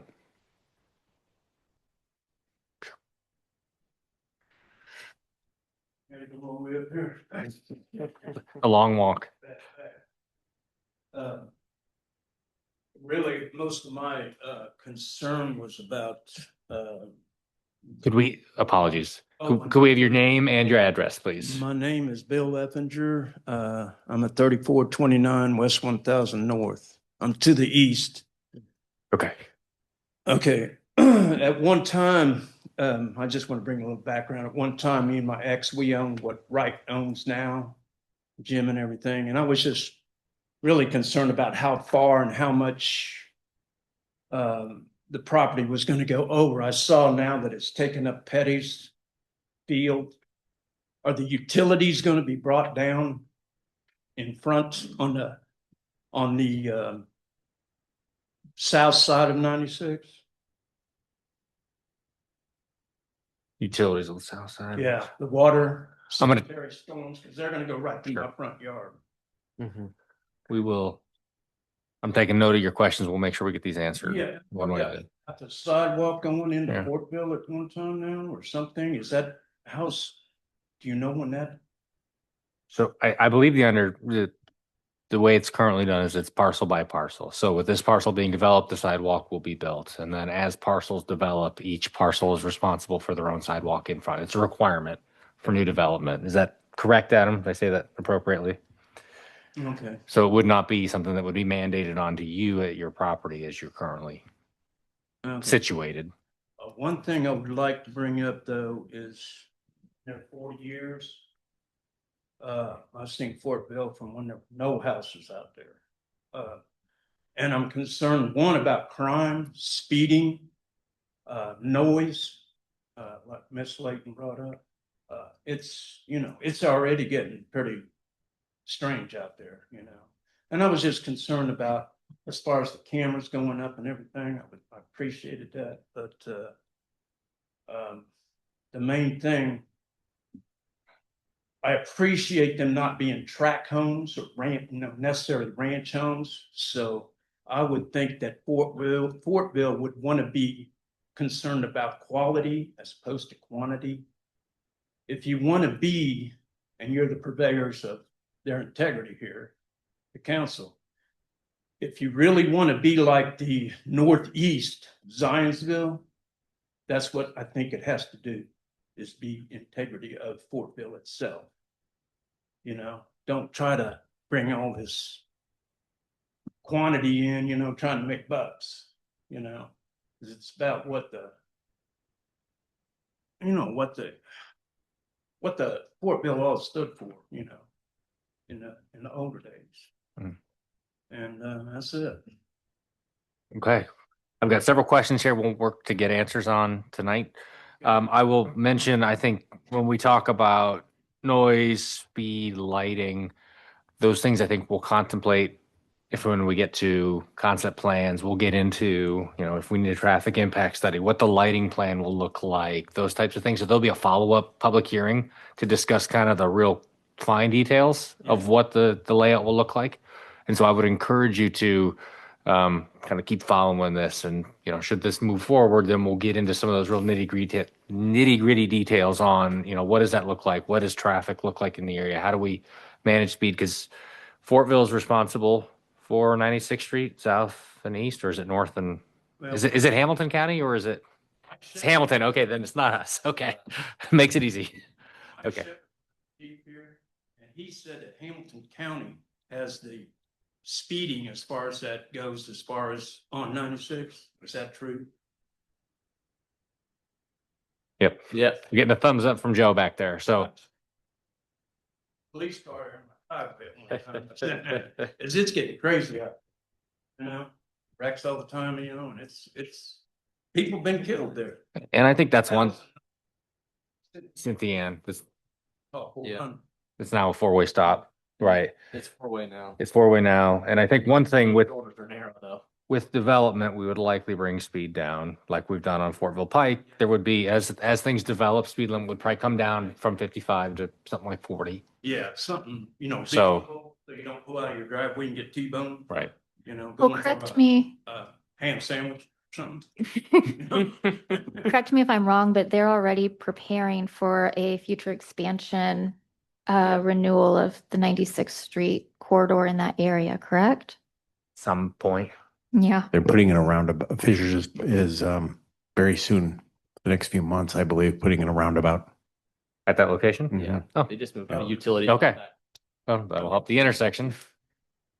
Thank you so much. So absolutely. And I got a couple questions here on the utilities of the south and impacts along your property there. So Yes, do we'll I come back or how do we'll make sure that we try and get some answers tonight, but for sure, when we get into like the concept plans and things like that, we'll get into those specifics for sure. All right, I want to make sure that, we're partners all right. as much as we can be. Thank you so much. Thank you. Any other members of the public that would like to speak on this case for or against?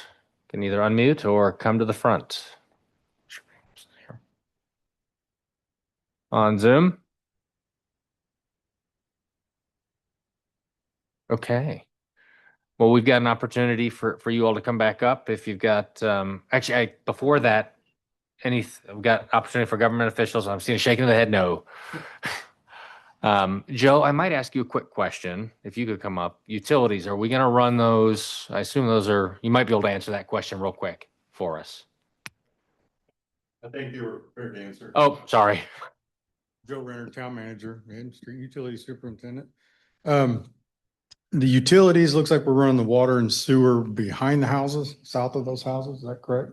So you got the easements through there? So Okay. We had talked about running it down the south side of 96th Street, 1000 North. But it is very close with those properties, so close to the road. And at some point, if Hamilton County or Fishers comes through and wants to widen that, then it's going to be in the way. And again, like you had mentioned earlier, the counties and their municipalities are responsible for their south and their east boundary roads.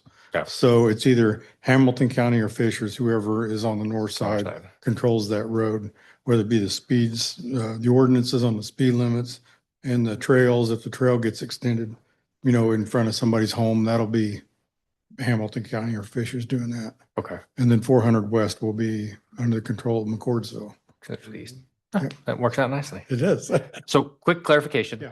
So utilities are running on the south side. Is that like just north of the railroad utility or railroad easement? I It'll mean, is that- actually be, there's an easement that they're To the north of the- proposing that's right behind those homes, that little stretch of homes there on 96th Street, 1000 North. Oh, okay. So, yeah, they're just going in behind those homes. Okay. That way, there's still going to be utilities there if those homes want to hook on. Okay. There'll be access to it. Okay. But yet we don't get in the front yards and take up so much space. And if they've got their wells out in the front yard and everything, and it makes it really tight to try Okay. to run Okay. those mains through there. So Mr. Effinger would get an answer for you there. Okay, good. Thank you, Joe. All right, now, apologies, I cut you off. If there's anything else, I think that was probably the only question. Any other questions? We'd invite you back up just in case there's any final questions from the commission or any final conversation we want to have here. Two things I'm catching as I'm moving through the ordinance here, that just consider as you go back and kind of look at the drawing table here. Only requires a single children's play structure with swings shall be provided within that larger Central Park area. I just would ask the question, is that sufficient for a development of this size? And then on the fencing materials, I live in one of the newer PUD developments of the community, Northwest Fortville, and I personally really appreciate that they restricted the materials to just the black metal wrought iron. I think that adds a really nice feel to the community, especially at these price points. I would just consider maybe reducing or eliminating the tan white composite or the tan white PVC, just as a suggestion. I don't know how my other commissioners feel about that. That's a personal preference. Yeah, we're good with that. Yeah, I think we're okay with that. And in terms of the centralized park, I think if we were to spread the parks out, I think you get, less of a park, right? Sure. So by having it centralized by the pool, keeping the kids in the same area, we can go bigger and make it nicer. Okay. Versus if we had them spread out, it'd be quite as appealing to the residents. So we would prefer to keep the amenities centralized and. Yeah, and I'm fine with that. More was just specific to the children's play structure and whether or not, again, living in a community with a lot of young families, sounds like you're trying to attract a lot of young families here.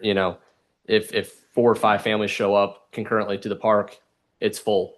The odds of that happening in a community of 600 plus home or 300 plus homes, that's going to happen, every day, 10 times a day. Right. And so I just wanted I was curious if you felt that was sufficient.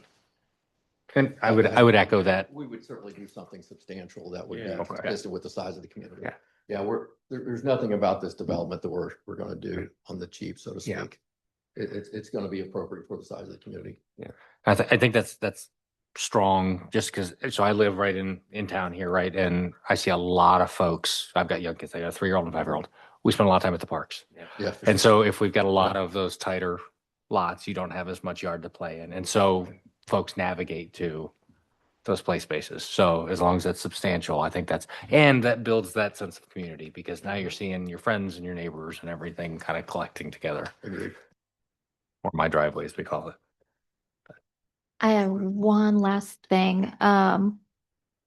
Just an amenity to consider. I don't know if this is already in what you guys are looking at, but as someone who lives in a community that does not have these points for doggy bags for residents' pets, I would just consider adding that. Yeah, we'll take that under advisement. We'll have to talk mean, to the obviously, HOA it's gonna management company, how they require- manage Yeah, that. Right in HOA. Putting that out there. Yeah, sure. Yeah. We have dogs too. I can appreciate that. Yeah. Maybe more likely they clean up after themselves. We can make, Brian just mentioned a great suggestion here. We can make the playground equipment subject to Adam's approval, just to make sure it's consistent with what you've got in mind. Sure. Because he probably knows what you mean by substantial better than we would. Sure. That's my- That's Yeah. point well taken. I'll make sure that we're clear. Any other questions, comments for the petitioner at this time? Yeah, just two quick questions for Adam. Do you recall off memory Northwest Fortville and or for Vernon North, the requirements, the percentage requirements for rear porches, decks, cantilevers? Do we have anything in the PUDs? I don't think we had anything. No percentage? There were no requirements, no Okay. regulation one way or the other. Um, From what I remember. Fortville. I know at least Northwest, the Lennar product is 100% because it's the rear load garage. So you have that set off. And then I would say with the Ryan Homes product, you've got probably somewhere in the range of 50%. Yeah, I'll say half. We did, you're right. In Northwest Fortville, I want to say it was 2/3 maybe. That sounds Yeah. about. I don't know if that's a You're requirement right. or if that's Yeah, just it what was. the consumers are buying or purchasing a contract. Sure. But it does look nice. Yeah. And so something to consider for us. Last question is when we were going through is it Ironbrook, the new name, north of the elementary school? There was a lot of talk about rental regulations. Anything in this PUD in regards to rental and non-rentals? No, because the state recently passed a law that invalidated the Fisher's ordinance and Carmel. So no, there is no language about rentals one way or the other. And then It sounds like our hands are tied there. Yeah. Can't do anything about that. Okay. although there's a federal executive order signed by the president that you're not supposed to be selling homes to institutional investors as a correct, builder. And I don't believe they do that anyway. So Okay. All right. Any other questions for the petitioner? Maybe what we seem to be making some progress here to address your concern. Maybe if it would make the plan commission address some of the concerns, maybe on the landing, we'd increase that rear facade articulation up to 50%, so that it would be equal to the reserve. So it'd be 100% in the estate, and then 50% of the lots in the reserve, and 50% of the lots in the landing. Maybe that help address some of the plan commission's concerns. So that would be in addition to the commitment to that the playground equipment would be subject to the approval of So I'm sorry, you said the reserve would go from 50 to 100% and the landing would go from 25 to 50%? I didn't say that, but you're doing a terrific job of. I think it was 150-50. It's like when you're selling. So reserve wasn't going to move. It was just going to be 25 to 50 for landing. It was going to 25 to 50, but I like. So I would defer to you, Chris, on your thoughts there. I guess maybe the one outstanding question is thoughts on Lot width. the lot width, that 40-foot lot width. I don't think anyone has concern on the 50 or the 60. The estates in reserve, it sounds like generally no concerns. It's that landing product. Is that something that the commission feels strongly that we want to have them kind of take another look at? Or I would say yes from my perspective. I would like to see if they could come up with something to compromise. If we decide to go in that direction, then should we just continue the case until the May meeting? Since they're already going to be planning to come back with information, this could be something that's tabled. Well, I think that was kind of the initial, Yeah. that was the question, right? Okay. Is do we continue? But I think we owe it to the developer to answer that question of they do all this work and continue to propose a 40. If that's a non-starter, then it needs to be I think addressed today. Correct. Sure. Yeah. So I guess that's a question for you all. Is the 40-foot is that a hard and fast? We want to make the project certainly. We want planning commission, town council, and the residents of Fortville to be happy and be proud of this development. The balance here is again, we're trying to make this as affordable as we can, and knowing that these home sites are being affordable plates, going to be backing up to multifamily and also the railroad tracks here. So the more affordable we can make it, the more desirable it becomes. Sure. I mean, just. Yeah. I guess my question would be, what is the smallest lot width we've approved? That would be my question. Yeah. And do we want to go below? Do we That's want right. that precedent If for it's small new farms precedent. and- I'm thinking some of these new developments are under 400,000 and they're not split lots. What are they gonna compete? Maybe that's for the market to decide, but They said it's been tested and approved in other markets. Right. But what about armor? Like, that's why I'd like to see some data on that. Yeah.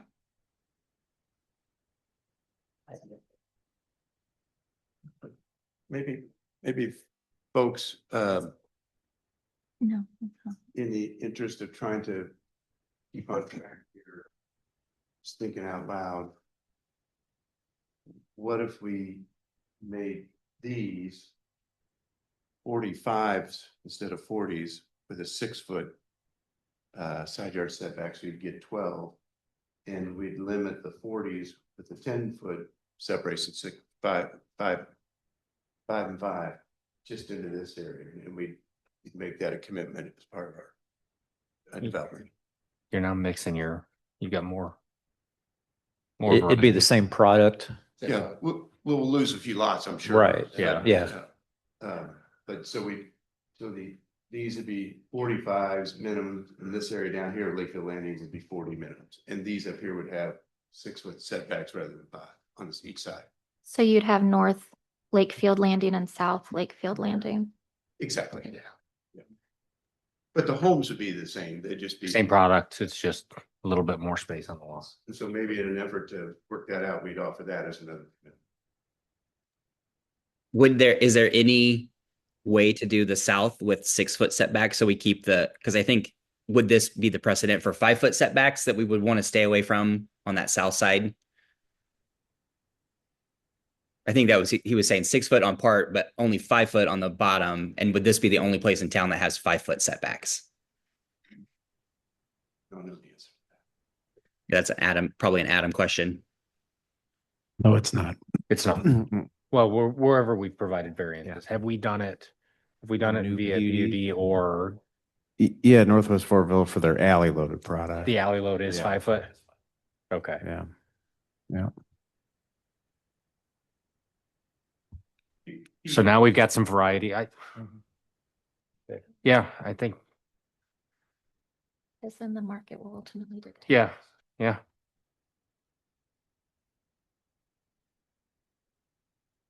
So I guess, well, we got these folks out there. Are we okay with Zach? I want to make sure you, I'm amenable. I don't want to Yeah, I'm Gotcha. a minimum with that. online. Yeah, no, I think I'm good with that. Okay. So then I need to write down, it sounds like so then I think we've got enough conditions and or consensus to make a motion here on a recommendation. So I would look for, we probably need to list these out. What I've heard is that we've got a condition for moving the landing to 50% rear articulation. 2, moving what we'll call North Lakefield Landing to 45 foot with 6 foot plus a 6-foot setback. side yard setback. Yeah. 3, we've got is it the play area? Yeah. The Subject to subject staff to approval. Staff approval for the playground area. Was there anything else that I'm missing? Does anybody share my sentiment on the fences, or am I alone on that? I mean, I think having that. I think it looks like Yeah. oh, sorry, I don't want to cut you off. No, I think we're thinking the same thing. I think having that uniformity is nice. Because I know some neighborhoods don't allow it currently. And I don't know, I think it looks nice, but I'd want to do what the residents ultimately would be able to not just like, but afford? Sure. Is this going to increase prices is my question, if we did that? I don't Yeah, think it would notably increase prices for the different types of fence. Because they're aluminum, wrought iron, like not that we wouldn't be saying they have to put in actual wrought iron. That would be costly, but I like the uniformity of it. But there's also normally in the HOA documents that this would go in, it says that you can still submit for approval from the management. Yeah, the ARB. So that's a little bit of leeway on their plate. Yeah. We typically restrict to the aluminum wrought iron look. Okay. Is in most all of our HOA documents. So we can make that commitment easily. Okay. So to clarify, we've got moving landing to 50% articulation. Yep. The North Lake, Lakefield landing to 45-foot lots with a 6-foot setback. Staff approval of playground equipment. Yeah, that was in North Lakefield as Yeah. well. 6 foot. We've got four different 45 plus 6 play area, and then the fence. The wrought iron style fence being the only allowable fence type. Yep. All right. I would look for, I'll make sure we covered everything that you guys we've been thinking about. Okay. I look for a recommendation, positive or negative, for the PUD with or without conditions for case number RZ01 2026 Lakefield PUD. I'll go for this one. I will make a motion to provide a favorable recommendation to the Fortville Town Council for case number RZ01-2026 Lakefield PUD, ordinance number 2026-3C, with the following conditions: that we are moving landing to 50% articulation, North Lakefield landing from 45-foot lots with 6-foot setbacks, and staff approval of playground equipment. Did I get it all? Do we want to do the wrought iron? The wrought iron fence was mentioned as well as a condition. Okay, including the uniformity. Okay. As well as including the uniformity of the wrought iron look fence throughout the. Thank you. Do I have a second? Second. All right. All in favor? Opposed? All right. Favorable recommendation. Thank you, guys. Very much appreciate it. This is a good conversation. Thank you for your time this evening.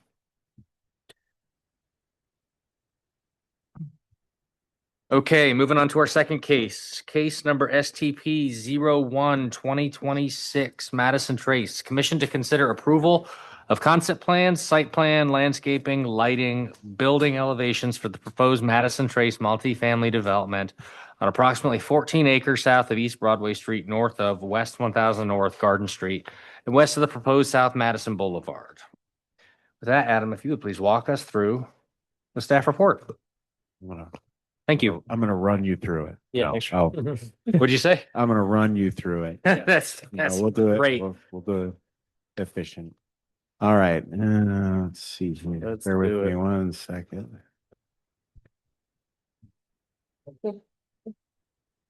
This is the I got too much. A lot of paperwork today. A lot of trees. So big development. So I mean, it needed time. We needed to chew on this. I mean, this is. There's a lot.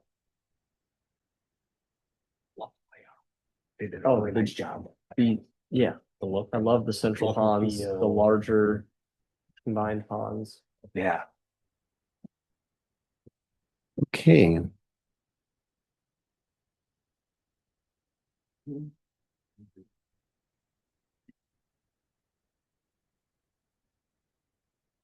This one should go a little quicker because you did see it in one form before. So for this item, this is the Madison Trace apartment project.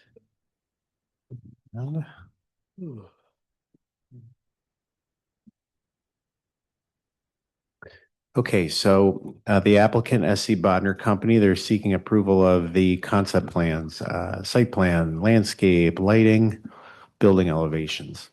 The project is subject to the Madison Edition PUD, and the development standards and basic renderings for this project were approved by council back in October last year, after a favorable recommendation by you all in September of last year.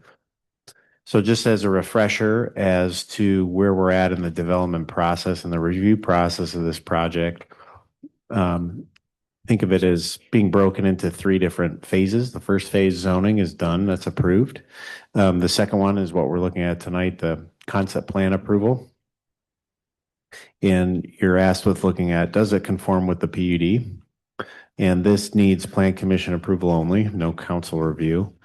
And then should it be approved tonight, then they're free to proceed with final civil construction documents and final building plans. There's not a public hearing for that. It's a staff review. And we'll have to make sure that it conforms to the approved PUD and the approved concept plans if they're approved tonight. Then we have all the final engineering details. And this is just, that would just be a staff review at that point. So just as a reminder as to where the project is located, it's just east of the southern part of Old Town Fortville. You can see that it's zone PUD. And then as a refresher, this was the plan that was included as part of the PUD that was approved. And then here is the site plan that you're being asked to approve tonight. You can always refer back to these as necessary. The nice thing is with a project like this, it's been done relatively recently, and you have the same developer that came up with the PUD and is moving forward with the site plan. So there's obviously a lot of consistency between the two. So with the site plan review, per the thoroughfare plan, the zoning ordinance, these are the types of things that we look at. It's not all inclusive, but these are the main points. Access to the project, vehicular access will be from High Street and Park Street. No vehicular access to 1000 North or Garden. The right-of-way has already been shown on a recorded plat as tracks, subsequent to the Plan Commission's approval of a primary plat for Madison Trace in 2025. That was done at the same time that the PUD text amendment went through. And then the right-of-way will be dedicated to the town after the build, operate, transfer, BOT process is complete for this project. They'll be providing 5-foot wide sidewalks along Park and High Streets, 8-foot asphalt path along South Madison Boulevard per the PUD, and along 1000 North. And of course, they're providing all proper ADA ramps and warning surfaces throughout the project. In terms of the uses and unit count, it is the same uses as envisioned in the PUD and substantially similar layout. They have a couple of 3-story apartment buildings on the east along South Madison with 1-story apartment buildings on the west, plus a community building with a pool. PUD showed 206 units. They're now at 205. Some other items that were reviewed, they do have chairback curbs as required, but they'll also have roll curbs near 1-story private. These are private alleys. From a staff perspective, I'm okay with that deviation.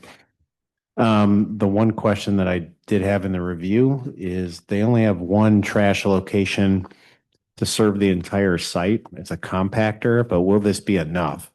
Yes, they'll be providing valet trash pickup, but what about heavy trash, bulk items?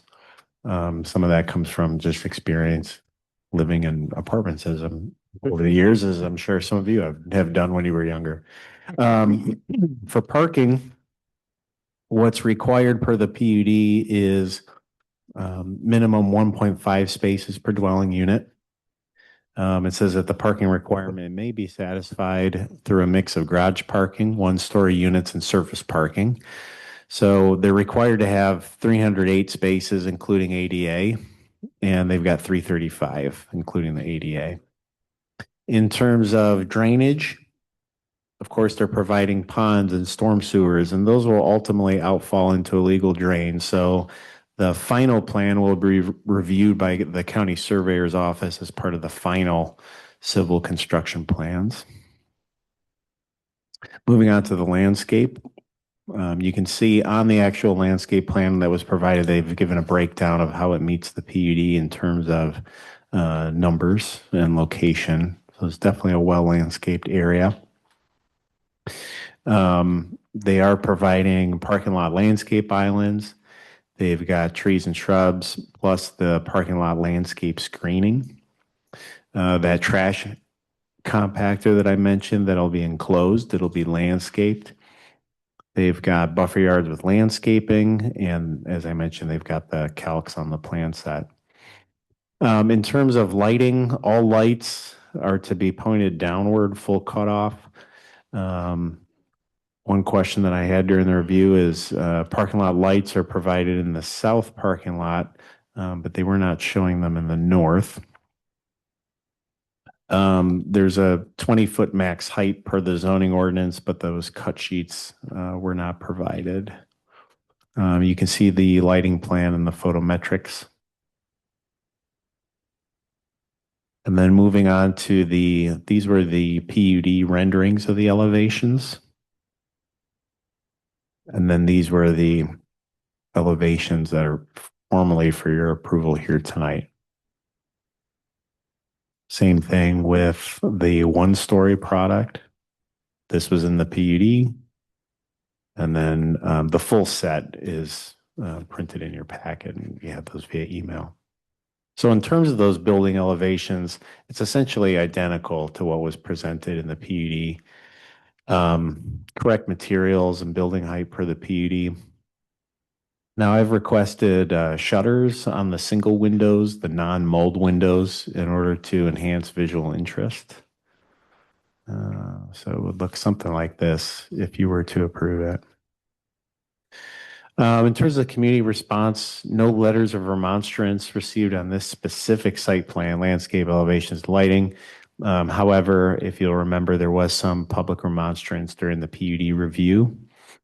So with that, my recommendation would be to approve the site plan, the landscape plan, lighting, and building elevations subject to the following conditions. Number one, shutters shall be added to single windows on the multi-story buildings.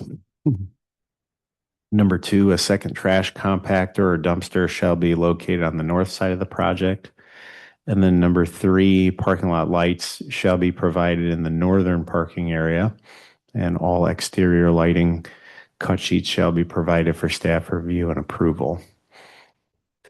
So if you have any questions, next one, last slide, the next steps. If it's approved here tonight, then the developer would submit the full set of civil construction plans and building plans for staff review and permit issuance, and then construction may proceed. Also, just as a reminder, this project is being financed with a TIF bond. And so much of the approvals that they've needed have been secured from the Redevelopment Commission, the Redevelopment Authority, the Town Council. And if all goes according to plan, I think they're set to close on the bond in May or June. So with that, if you have any questions, I'd be happy to address them. And I believe I know the engineer is with us tonight and has been patiently waiting, as some others as well. Thank you very much, Thank Adam. you. Appreciate it. Any questions for Adam at this time? Quick clarification. When I'm looking at the PUD concept site plan amendment 1 area A, I already see 3 designated trash areas. That's from the PUD. Oh, okay. That's the previous layout. I'm gonna have to go to the bigger plans. Yep. Yeah, we checked that, right? Thank you for bursting my bubble. Sorry. While you're digging for that, And we have it in a smaller format in our packet, but for the Space Co site plan, it does appear we only have the north half of the development in the full size here. Not a big deal, but oh, Okay. at least unless I'm missing a document here. yeah. Adam, are there any pertinent deviations from the approved PUD?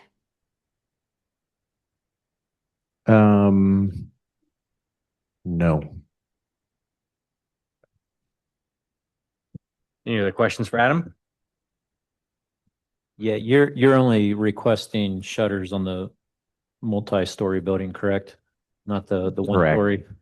And in full disclosure, the architect disagreed with me on that. So I said, we'll let the mission decide.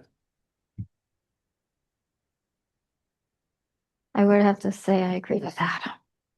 I mean, Are you thinking that those single windows just look kind of lonely? Yes. And that'd be for both the front facade as well as those side facades there. Correct. Okay. I think it also adds more depth and character to Yeah. the building. Lonely is the technical term, right, guys? Okay, add that to my Teach you that in my dictionary. Yeah. Good. All right. Any other questions for Adam? I do remember when we discussed this last fall about the fence, like the divider fence on the single story units between the units. And I think we had specifically asked for no vinyl. I've seen them, they get blown over, they look terrible. They warp. It doesn't specify. Now it looks like there might be like a masonry base with something vertical above it, but do you know? Did we specify I that don't. in PUD as That's the a good requirement? I thought it was a condition. As long as that's added in there, we I should can be- defer. I'll defer to the developer for some more explanation on that Okay. detail. That little wall right Okay. Let's make sure we get porches. What we did too. That we did specify, That it couldn't be vinyl correct, because we had Needed a to be bunch of something people more behind us. substantial. Let's get that from the developer. That's good call out. Anything else for Adam in particular? Nope. Zach, we still got you. Good. Yep. See ya. Okay, well, we will move to the rest of the public hearing. We've got time in our agenda for the petitioner to come up and speak for the case. So whoever would like to represent the case this evening, please start that way. We'd be happy to have you up either online or down here. Can I do that remotely, please? This is Michael Garvey on a couple of the topics. First of all, I actually do not recall what was discussed. I apologize. By and between the respective units on the one story, I actually thought that maybe Planning Commission decided not to do wood and asked for vinyl, but perhaps I'm mistaken. But either would be fine with us. So we're okay with either material for that. I just honestly don't recall and didn't keep good notes, evidently, on what your comments were previously. I don't think it's within the PUD, but Adam would have to address that.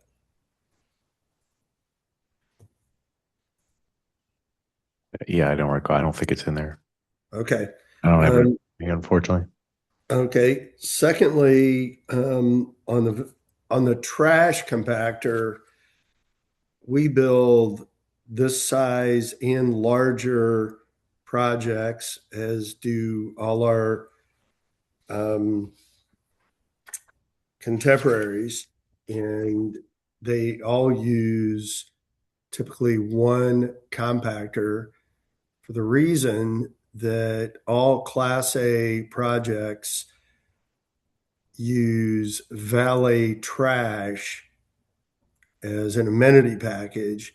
So you actually don't want more than one outlet, I would argue, for trash, because we don't want residents going to an alternative location to store items or throw away items. So we use this third-party service to control all the trash on the project and the environment, and they know where to go, and it's in their contract to where to dispose of those materials. Secondly, our site plan as drafted doesn't accommodate for a second dumpster or compactor. So our respect there would be, please let us limit it. What we do, we built projects 50 units larger than this with one compactor with no issue.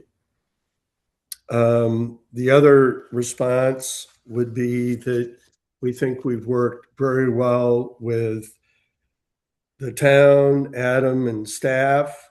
We've had a continuous disagreement on shutters.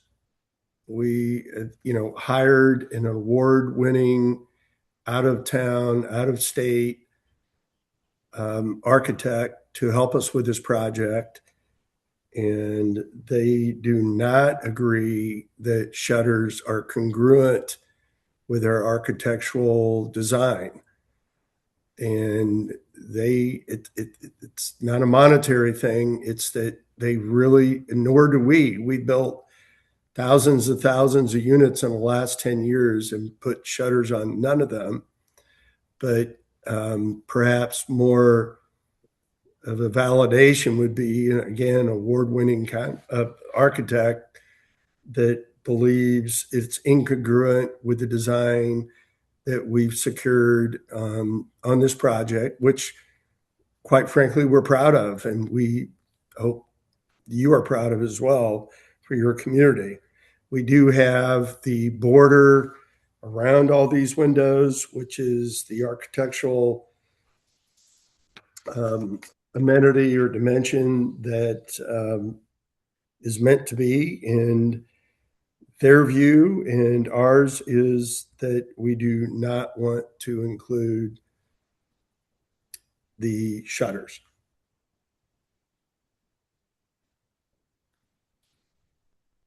Michael, do you have any pictures of already developed that use this same architect that we could see, like what the final product actually looks like versus the rendering? Well, yes and no. We have multiple photographs we could show you of Class A projects we've developed around the country. But this is, in a good way, a new architect that we've engaged.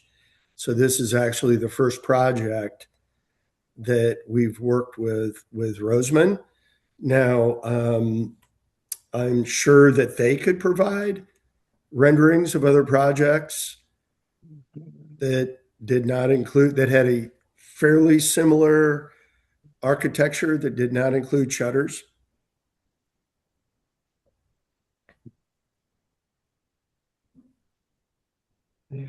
Okay.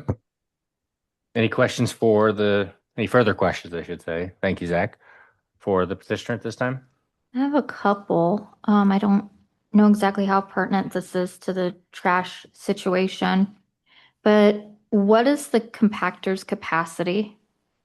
I apologize. I do not know that, but we would calibrate the compactor in conjunction with the service provider. We would give them the calculations of the number of beds, the size of our public facility, and they would advise us on the size of the compactor. And then would that also fall under the service provider to determine how often the compactor is emptied? Yes, good question. And that would be among us as well, that we would agree to a contract that would accommodate that there would be no excess trash in the public area. I understand. I think I'm assuming that you're going to be looking at anticipated typical capacity of trash production for the units that are there, and then that will go into what size of compactor you need. However, what happens if there's more trash production than what this compactor can handle? I'm just concerned about the only one location, which I understand completely. I've been to apartment complexes. They have it on the way in or on the way out, however you do it. You stop in, you put your trash in. But if that compactor is full, people just leave their trash bags around that, and it makes for a big eyesore. It attracts rodents and little scurriers, and is a sanitation issue. Well, two answers to that. One is we use a third-party contractor, so they're not allowed to leave open refuge in any areas around our public compactor. So that would be a violation in their contract. There's no motivation for our residents to do this because they pay through their lease a fee for valet parking.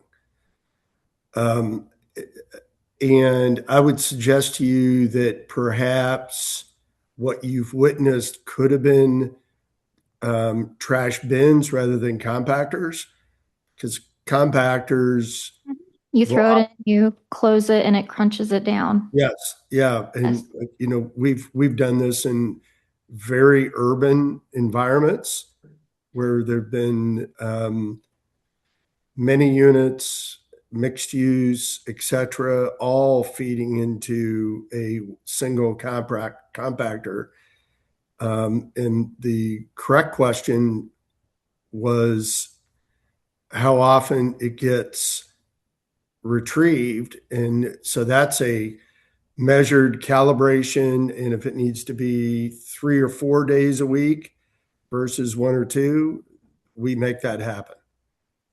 Okay. But I would say this is very typical for a Class A apartment project, actually developed anywhere in today's days, where you don't use bins where people freely throw garbage. You hire a third-party service, they're disciplined, and they put it in the compactor. Sure. I'll defer to Adam for that, whether it's, common or not. I'm going to assume it is based on what you've said. But I would just like to point out that you said that people aren't going to be leaving refuse lying around because that would be a violation. I would just like to point out that if you have trash, the trash is full, are you going to require residents to then have to keep the trash in their unit and just have trash piling up? Well, I think I referenced violation as to the contract with the valet trash provider. Okay. So I apologize if I didn't state that correctly. So, I mean, could a resident unilaterally decide to dump trash wherever they wanted? Sure. And there's penalties for that.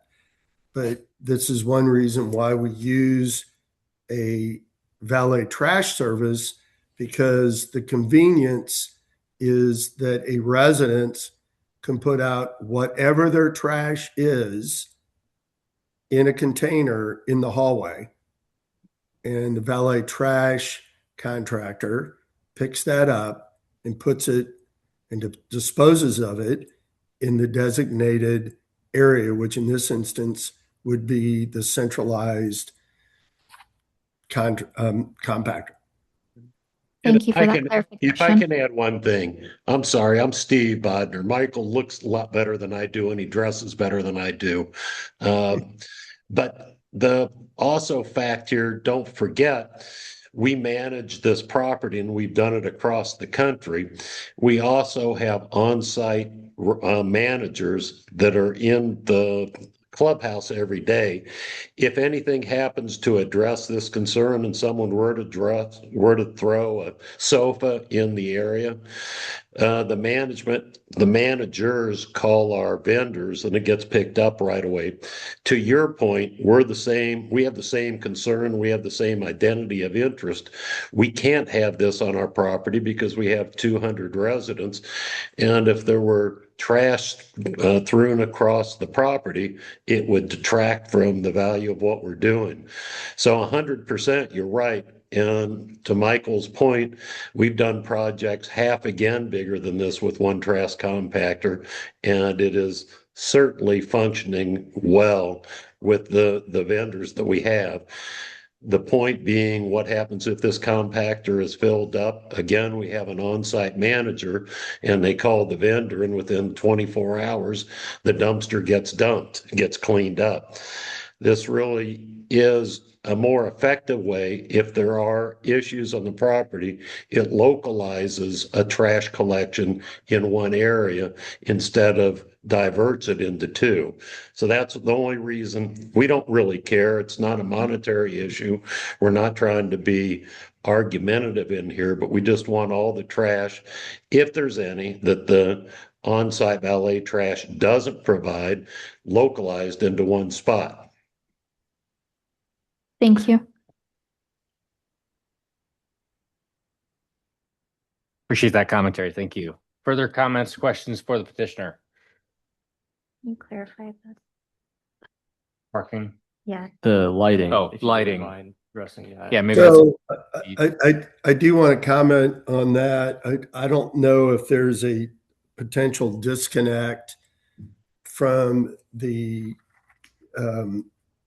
drawings, but if Adam can illuminate on his comment in terms of the lighting in the northern area, because we went back and looked in detail to the photometrics drawing and the civils, and we have lighting, light poles intermittently all the way to the north side of our boundary of our property.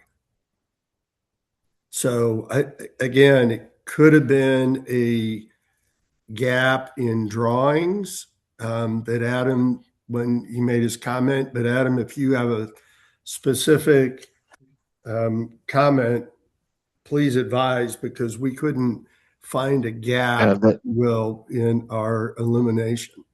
Okay, the specific comment is that on the site plan itself, unless I missed something, which is possible, I saw light fixtures, light poles that were shown on the south portion of the project in the landscape medians and the islands in the parking lot, but I did not see them on the north side.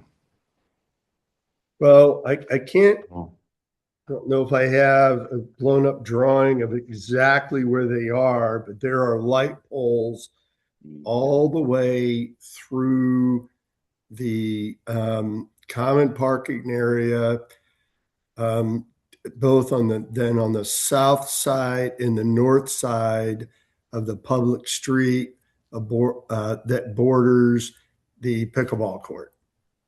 For the other commissioners, if you're looking at your site plan, at least the northern half, the indication is the L, and it looks like they are in there. Yeah. So it's on the, is it on the photometric? Oh, no, I'm looking at the space code drawing here. Okay, so Maybe on the Space Co. I apologize. I'm not sure which drawing, but we do have lights all the way up the parking area, and then but again, do you have them inside? I think Dylan can speak to it. He's ready. Yeah. Yeah, Dylan's there. That's right. I forgot. Sorry. Right. Dylan Reynolds, Space Co, civil engineer on the project. Yeah, if you look at the light pole locations on I think it's C 4.1 or 2, whatever the blown up version is, we have those light poles shown. I think, Adam, I'm looking at files that were sent, And I think we may have accidentally sent the old photometric plan before we added the poles. Okay. So the pole locations on the plans you have, not the photometric plan, those are the pole locations. So they're in the islands on the south half of the site. They're kind of centered in parking stalls on the north half of the site. And then there's one kind of in the pickleball parking area at the very top. So if you're looking for where the poles are proposed, the site plan kind of governs. And then Adam, I'll just have to get you the revised photometric plan. I guess, Adam, was your concern that they're not consistently in the islands, or did you think they were missing entirely? Not in, I was thinking that they were not in the islands on the Okay. north side of the project. And they are not reflected. That's not the design, Yeah. right? The design is centered. Yeah, the design right now is centered in the stalls. I think that was more of a, Oh, okay, that's Yeah. fine. Yeah, as long as it's illuminated, that's Yeah. all I was concerned Yes. about from a safety perspective. yeah, there are light poles. Okay, Yeah, they'll just be kind of centered in the spaces on, concrete bases that extend up. perfect. If I can nerd out with you for a quick second. Yeah. On engineering, what is the reasoning for don't love offset driveways on East Park and East High Street? It looks like there's opportunity to line those up. If someone were to be crossing across that, all we're doing is making that transition across High Street longer and the exposure duration longer. So if we can, so they're not offset, I mean, that would be Yeah, and the one on Park Street, I mean, is really a function of getting them as close as we can with kind of the building parking layouts that kind of fit in the site. But I'm guessing your concern is more High Street than Park since they're so close on Park, or is it really both? I mean, so Park, I think there's probably more likelihood that people are moving across the Park Street driveways. The one to the north is just there's a couple parking spots, right? So I don't think that's going to see much traffic. You could easily flip flop that, but that to me is not really a concern. It's the Park Street. And I think you could do a wider taper. I mean, there's a couple things where you just get people lined up a little closer. Yeah. So widen out that taper or shift just a little bit. I mean, I know we want them at a 90, but Yeah, and I mean, it's goofy. we can also, at the risk of redesigning on the fly, it's never good. But I mean, you could always take that drive aisle that connects to Park Street and connect it to the other drive aisle of the parking lot that's closer. And so, I mean, if we want to make it a condition that those match up, then I mean, I don't have a problem with just switching. As long as the Bodner team's good with that too. I mean, we can make those line up. Yeah, yes, Steve's on the phone as well, but I just would want to make sure that we don't violate any setbacks or any other issues in the PUD where we would lose a parking space or two or a unit in particular. Sure. I think what we do is within reason, right? We line them up as much as possible. It doesn't have to be where it's perfect, but we do what we can with the context we've got, right? Yes. That would be the ask. Yeah. So that's acceptable. I like the suggestion that we move the drive aisle to the, what would I guess be the west side, so that it lines up with the East Street as well. So you have East and High Street and Park Street, both kind of one continuous flow of traffic there.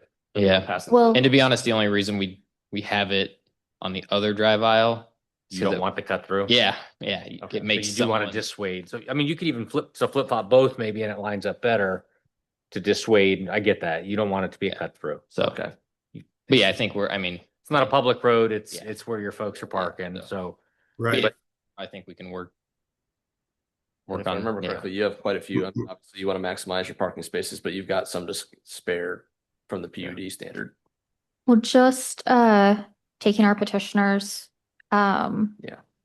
into account and understand that they've already put forth all of this really hard work and design and have tried to maximize and minimize where they can.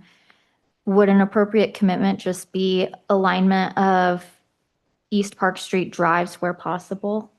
I think that way it's not like getting into the nitty gritty, asking them to read. Yeah, to the extent possible, Well, maybe. absolutely. Just do the what better makes- word. Yeah. I like that. That's a good way to put it. Okay. Yep. That's all I got there. I just took a quick look at that and can't help myself. All right. Any other questions for the petitioner? Nope. Okay. We have time in our, if you'd hang around, trying not to keep you too much longer, but we do have time on our agenda for public comment on the case. Anybody who would like to speak for or against the case? If you're here, come on down to the microphone, say and spell your name and your address. We've got someone here, and then if we've got anyone online, feel free to unmute after this gentleman. Joel Combs, JOELCOMBS, 1839 West 1000 North. I came up and talked a few times, but just curious of what we ended up landing on the southeast corner as far as foliage and berms or whatnot. Kind of county quartered from my property. Adam, could you pull up the landscape plan just so we can see it on the Extensive. Sure. I don't think it's in this package, No, I'm not- but it's in this. But if we could pull it up on the big screen, that would be, There it is. it's not on the, Slide 13. It's definitely heavily landscaped. The one thing I'm not sure of, Dylan might be able to answer, is a berm. Is there a berm down there along the south? that up and. Yep. We can zoom into that southeast quadrant. Yeah, let's see here. Are you southeast of? Make sure we get to the right spot, not the Corner, it's going to be. And the risk. And then you're east of the proposed Madison though, right? I believe so. But yeah, So okay. that's- Yeah, I think you realize. Of the drive though, right? The drive entrance? Yeah. So scroll up to the middle, Madison Boulevard, wherever that ties in. Yeah. Okay. These are all trees then. Just for completeness, does everybody know there's another piece of ground to the east of us that'll be developed that might be closer to this gentleman's property? Or is he across down the south side? I think he's right here, right? Yeah. Right, that's what I, yes. Okay, South of the T. Yeah. That Madison. never mind. The southeast quadrant.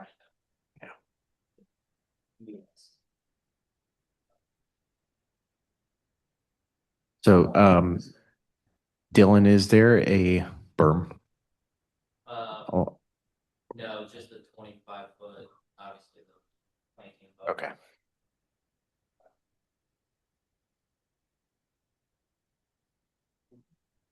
Any other questions, thoughts? Just want to make sure you got up there. Yeah, just. There's 25 foot and then trees along that one. Yeah, the right of way line, and then a kind of a 25-foot gap full of those trees. And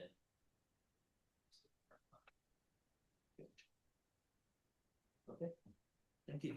Okay. Thank you, Joel. Thank you very much. Appreciate your comments. Appreciate your time coming through up. I know you've been here through many iterations of this, but we do appreciate your input. Anybody else who's online that would like to speak for or against this case? Want to make sure that there is opportunity. Is there anyone else online? Just our folks? Okay. We've got opportunity for government officials. Big shaking of the head. No, okay. No thoughts on shutters? We got time. All right. We do have opportunity for the petitioner to come back up. I don't know that there was anything else that was really addressed, but any final questions for the petitioner from the commission? Okay, there have been a number of Question for Adam. Yeah, go ahead. Did the response on the trash compactors that satisfy staff? Or no. no? A couple of things. First, I would say that I don't pretend to know how their operation would work. I'm sure it would work fine. Okay. They know their business model much better than I do, so I'm not pretending that to override it. what I can totally envision happening though, at some point down the road, is they're not going to hold this asset for the duration that it's here in Fortville. They may own it for what, 15 years? So what's going to happen is somebody else will buy it and they may do away with the valet trash because of the expense. So there's no requirement in zoning that they have to have valet trash. So what I can see happening is there's no valet trash and there's one compactor, and the compactor might be broken by that point. So I'm saying that now but we could see immediate problems as well, in that I guarantee you that residents will on occasion have larger pieces of trash, and I don't know where they would put those items. If the valet takes it, great. But I think, to Brittany's point, my perspective and advice would be, if you're comfortable with it, that's fine. That's perfectly fine. I just caution that we might end up having a problem at some point with trash. So for clarification, Adam, we're not asking necessarily for a second trash compactor, but just a alternate site that residents are familiar with to put their trash in the event that the apartment facilities are unavailable. Yeah, potentially. I don't know where would they put heavy trash. Yeah. And we've all moved out. Appropriate for me to respond, or is that is the petitioner available to talk or not? Sure. If in the event, and we're not trying to be argumentative here, we're just trying to be practical. So we appreciate all these comments.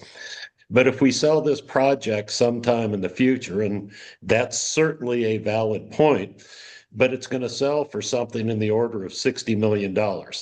And if someone's going to spend that kind of money on this property, they're going to want to make sure that it's maintained in the A1 condition, because they have to get returns for their investors and for their own interest.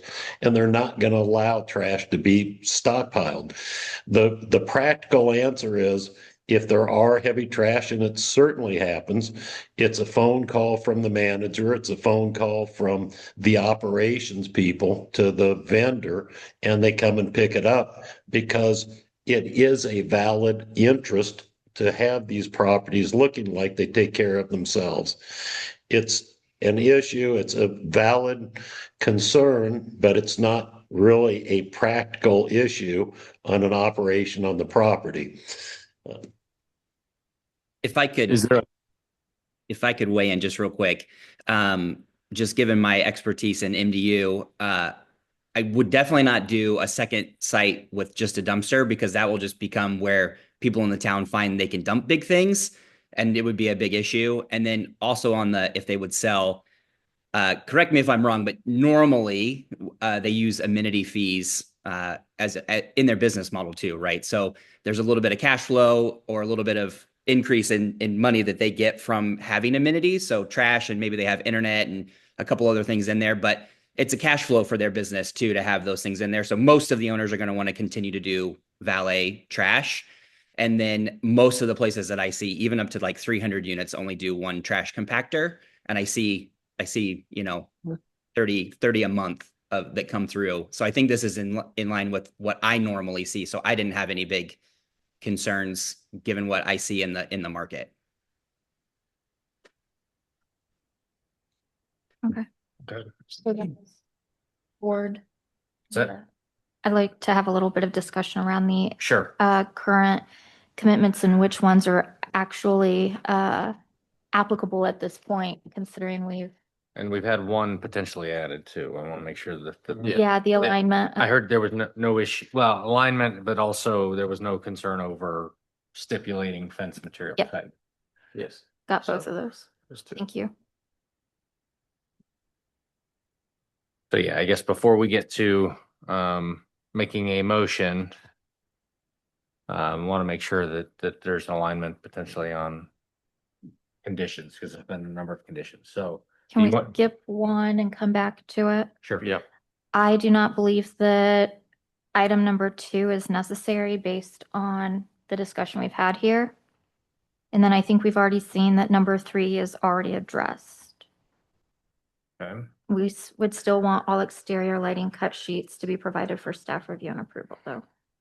Which I think is a requirement anyway. Yeah. So then we would be adding No The vinyl. fencing material. fencing material. being non-vinyl. Yep.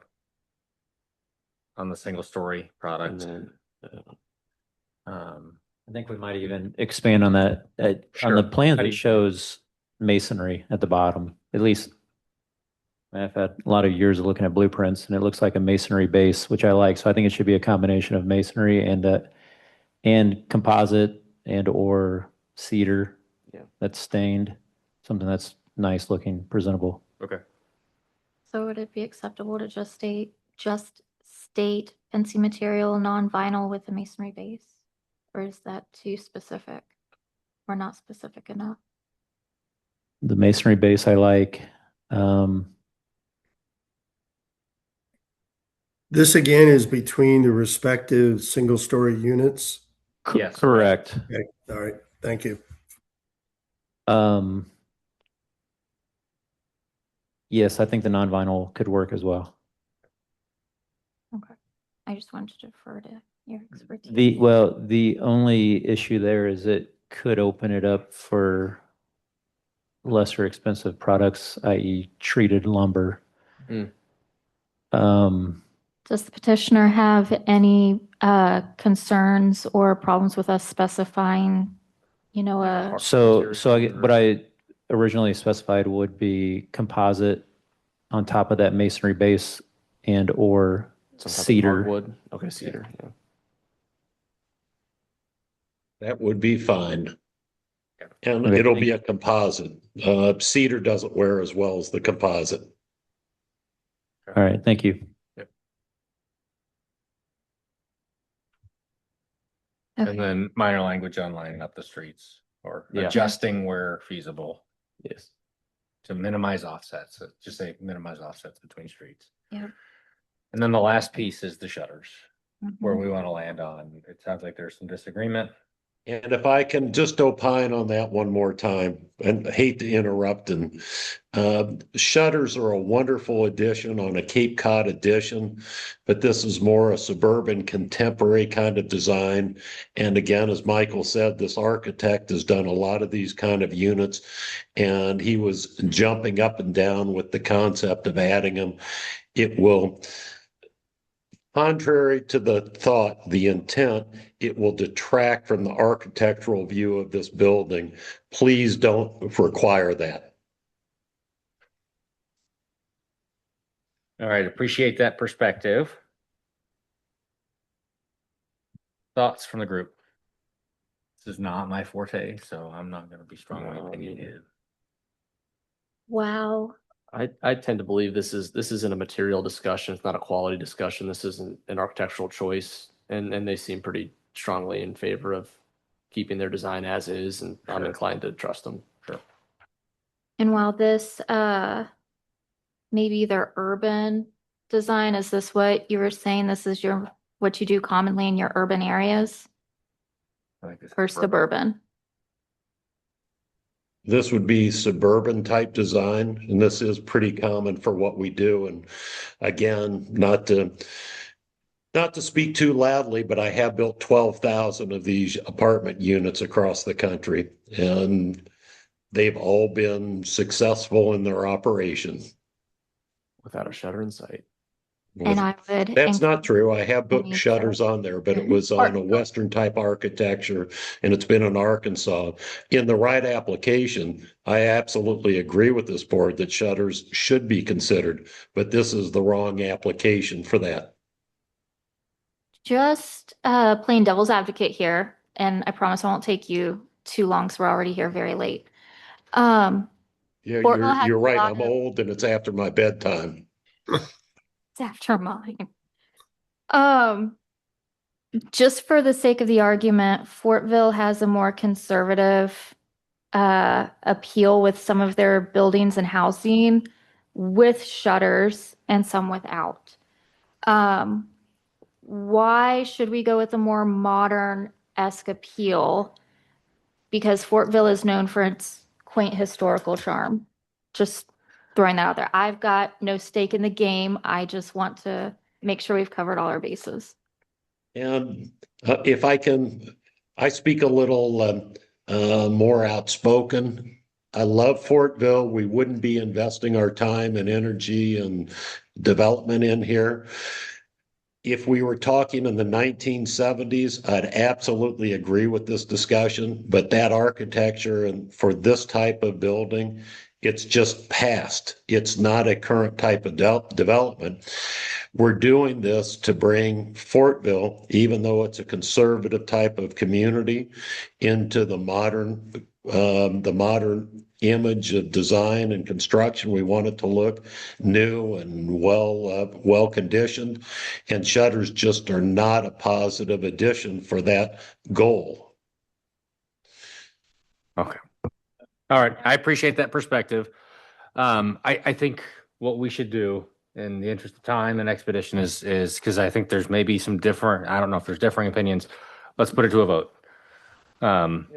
Let's make a motion with specific conditions. If it passes, great. If it does not, we'll have to make another motion. But I think that's probably in the expediency of time. Let's go ahead and do so. So what I would do, what I would ask for the commission is I would look for a motion to approve with conditions, or deny case number STP 01-2026 Madison Trace. We have discussed the number of potential conditions, but I will leave that up to whoever is willing to make a motion.